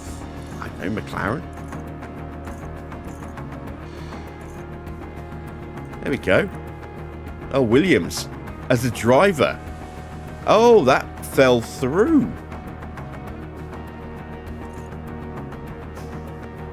I told him to go make, make his money, be happy, make merry. Williams turned him down again. It would seem, because that negotiation should be done by now.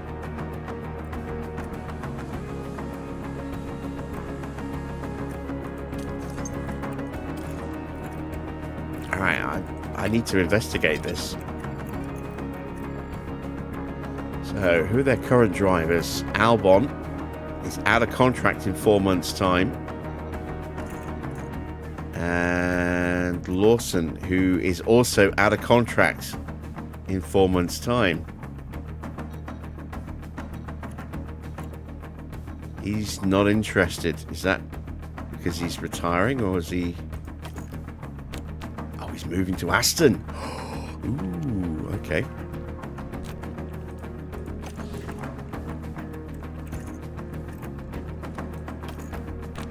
Albon's re-signed.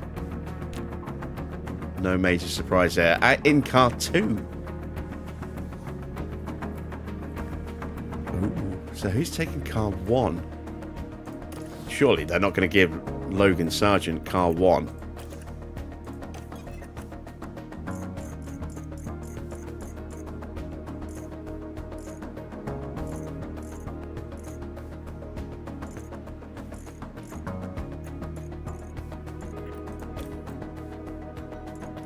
Doesn't say which car they're offering him.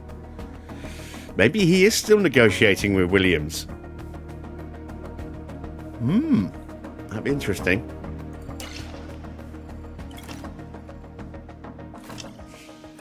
All right. Votes. It has failed. We voted for it, as did Williams, Nissan, Ferrari, and Mercedes. But the vote failed 6-5 against. McLaren, RedBull, TGR, Maserati, Audi, and Aston all voting to keep the cost cap as is and not reduce it. Damn, I was hoping that we could maybe force some teams into some financial problems. Never mind. Actually, thinking about it, having the bigger cost cap next season actually helps us because we've got a really big driver bill. So, yeah, probably shouldn't have voted for that, but I suppose I'm glad it didn't pass now, thinking about it. All right, tour centre's back up to full spec. We'll get the full amount back through. Italian Jesus wants to come drive for us in a development role next year. Again, it's trying to overcharge me there. There is no 2.5 million fee to sign a free agent with no signing on fee.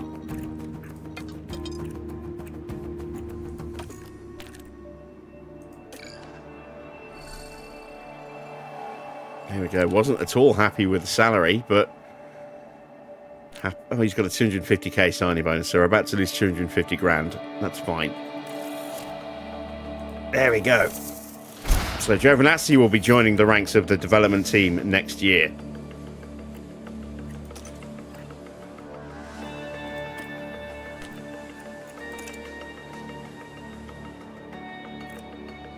I was really banking on Logan Sargent disappearing. It's going to cost me a lot of money to terminate that contract. Money I don't have. Now we're going to have too many drivers. He's got to go. I just hope he goes. Please go. Please leave the team. Take that Williams money and run. Right. It's a cold weekend forecast for Hungary. Clear skies. No rain forecast. Tyres normally have a habit of overheating here, but if it's a cold forecast, maybe the tyres will actually need a little bit of push at times to keep them in the window, depending on the compound. Interesting. Yeah, that'll be tomorrow night's race. We are pretty much done for tonight. Let's see where we are. So, when is our sponsor stuff due? Second week of October. And that's when we might have to mod in some money because we never got the chance to set some objectives on that one. So, yeah. Not the best race, but a decent result. We kept the sponsors happy. Both of our drivers are still relatively happy. We're still both in the top 10. We're still in 5th place. We've only got 3 mulligans left in our long-term objective if we're going to get it done this year. We've fleshed out our development ranks for next season to replace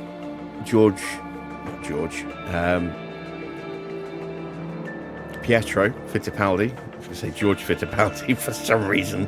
I don't know why I was going to call him George Fittipaldi. Yeah, Pietro Fittipaldi is leaving the team at the end of the year. We're going to cancel. We're still in negotiations, aren't we? So let's deal with that now.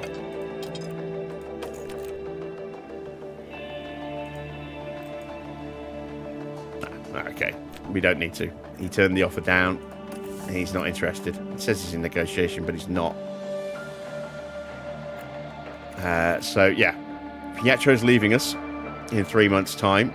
It's not going to cost us. Well, he's not going to take a lot off the wage bill, 300k, but it would cost him a lot. It cost us more than double that to keep him on any kind of extension. Ricardo is going to free up 3.5 mil. We have, however, just fleshed out the wage bill quite substantially with some signings for next year. Joe will be joining us, as will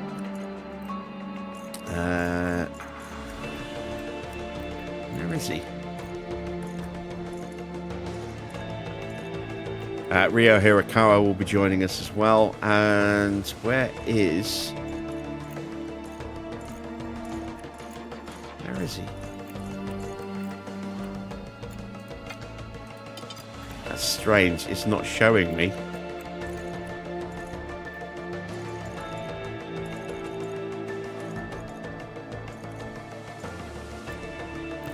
Why isn't he showing in that list?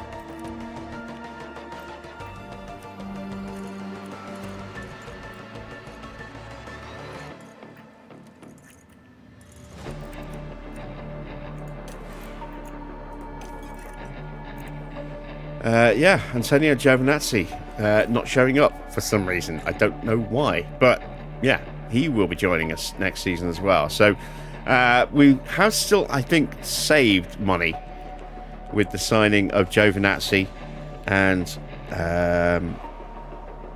Joe. I think they're both around the 700 grand mark, so that's about 1.5 mil for those. Maybe 0.5 mil on top of that for Hirakawa. So that's 3 drivers coming in and still saving $1.5 million over the cost of just one driver going out. And then you add in Fittipaldi as well. Good old George Fittipaldi. Then, yeah, we've made a bit of a saving on next year's wages, which we definitely need to do. And, of course, the big saving on next year's wage is losing Hamilton and having Norris coming in. So we'll be saying goodbye to a 42 million a year wage bill and saying hello to a 30.1 million a year wage bill. So a nice big saving of 11.9 mil a year there, which is good because we can't afford to keep losing 2 mil every month, or 2.1 mil. So that will definitely help reduce that deficit. Hopefully with Norris coming in with a maxed out commercial rating of 100 and Verstappen, you know, the highest rated driver on the grid at the moment anyway, plus the other reserves that we're bringing in, our commercial rating will be high enough to get even better contract offers and sponsorship offers for next season, and we can actually break even or maybe even make a small profit every month. That would be nice, and not leave us so reliant on parachute payments from our sponsors. So we shall see. But yeah, we're done for tonight. Still where we were in 5th place, under a little bit of pressure from Ferrari. Aston are pulling away from us, but we'll be back at the usual time tomorrow of 8 p.m. for round 13 as we head to the Hungaro ring.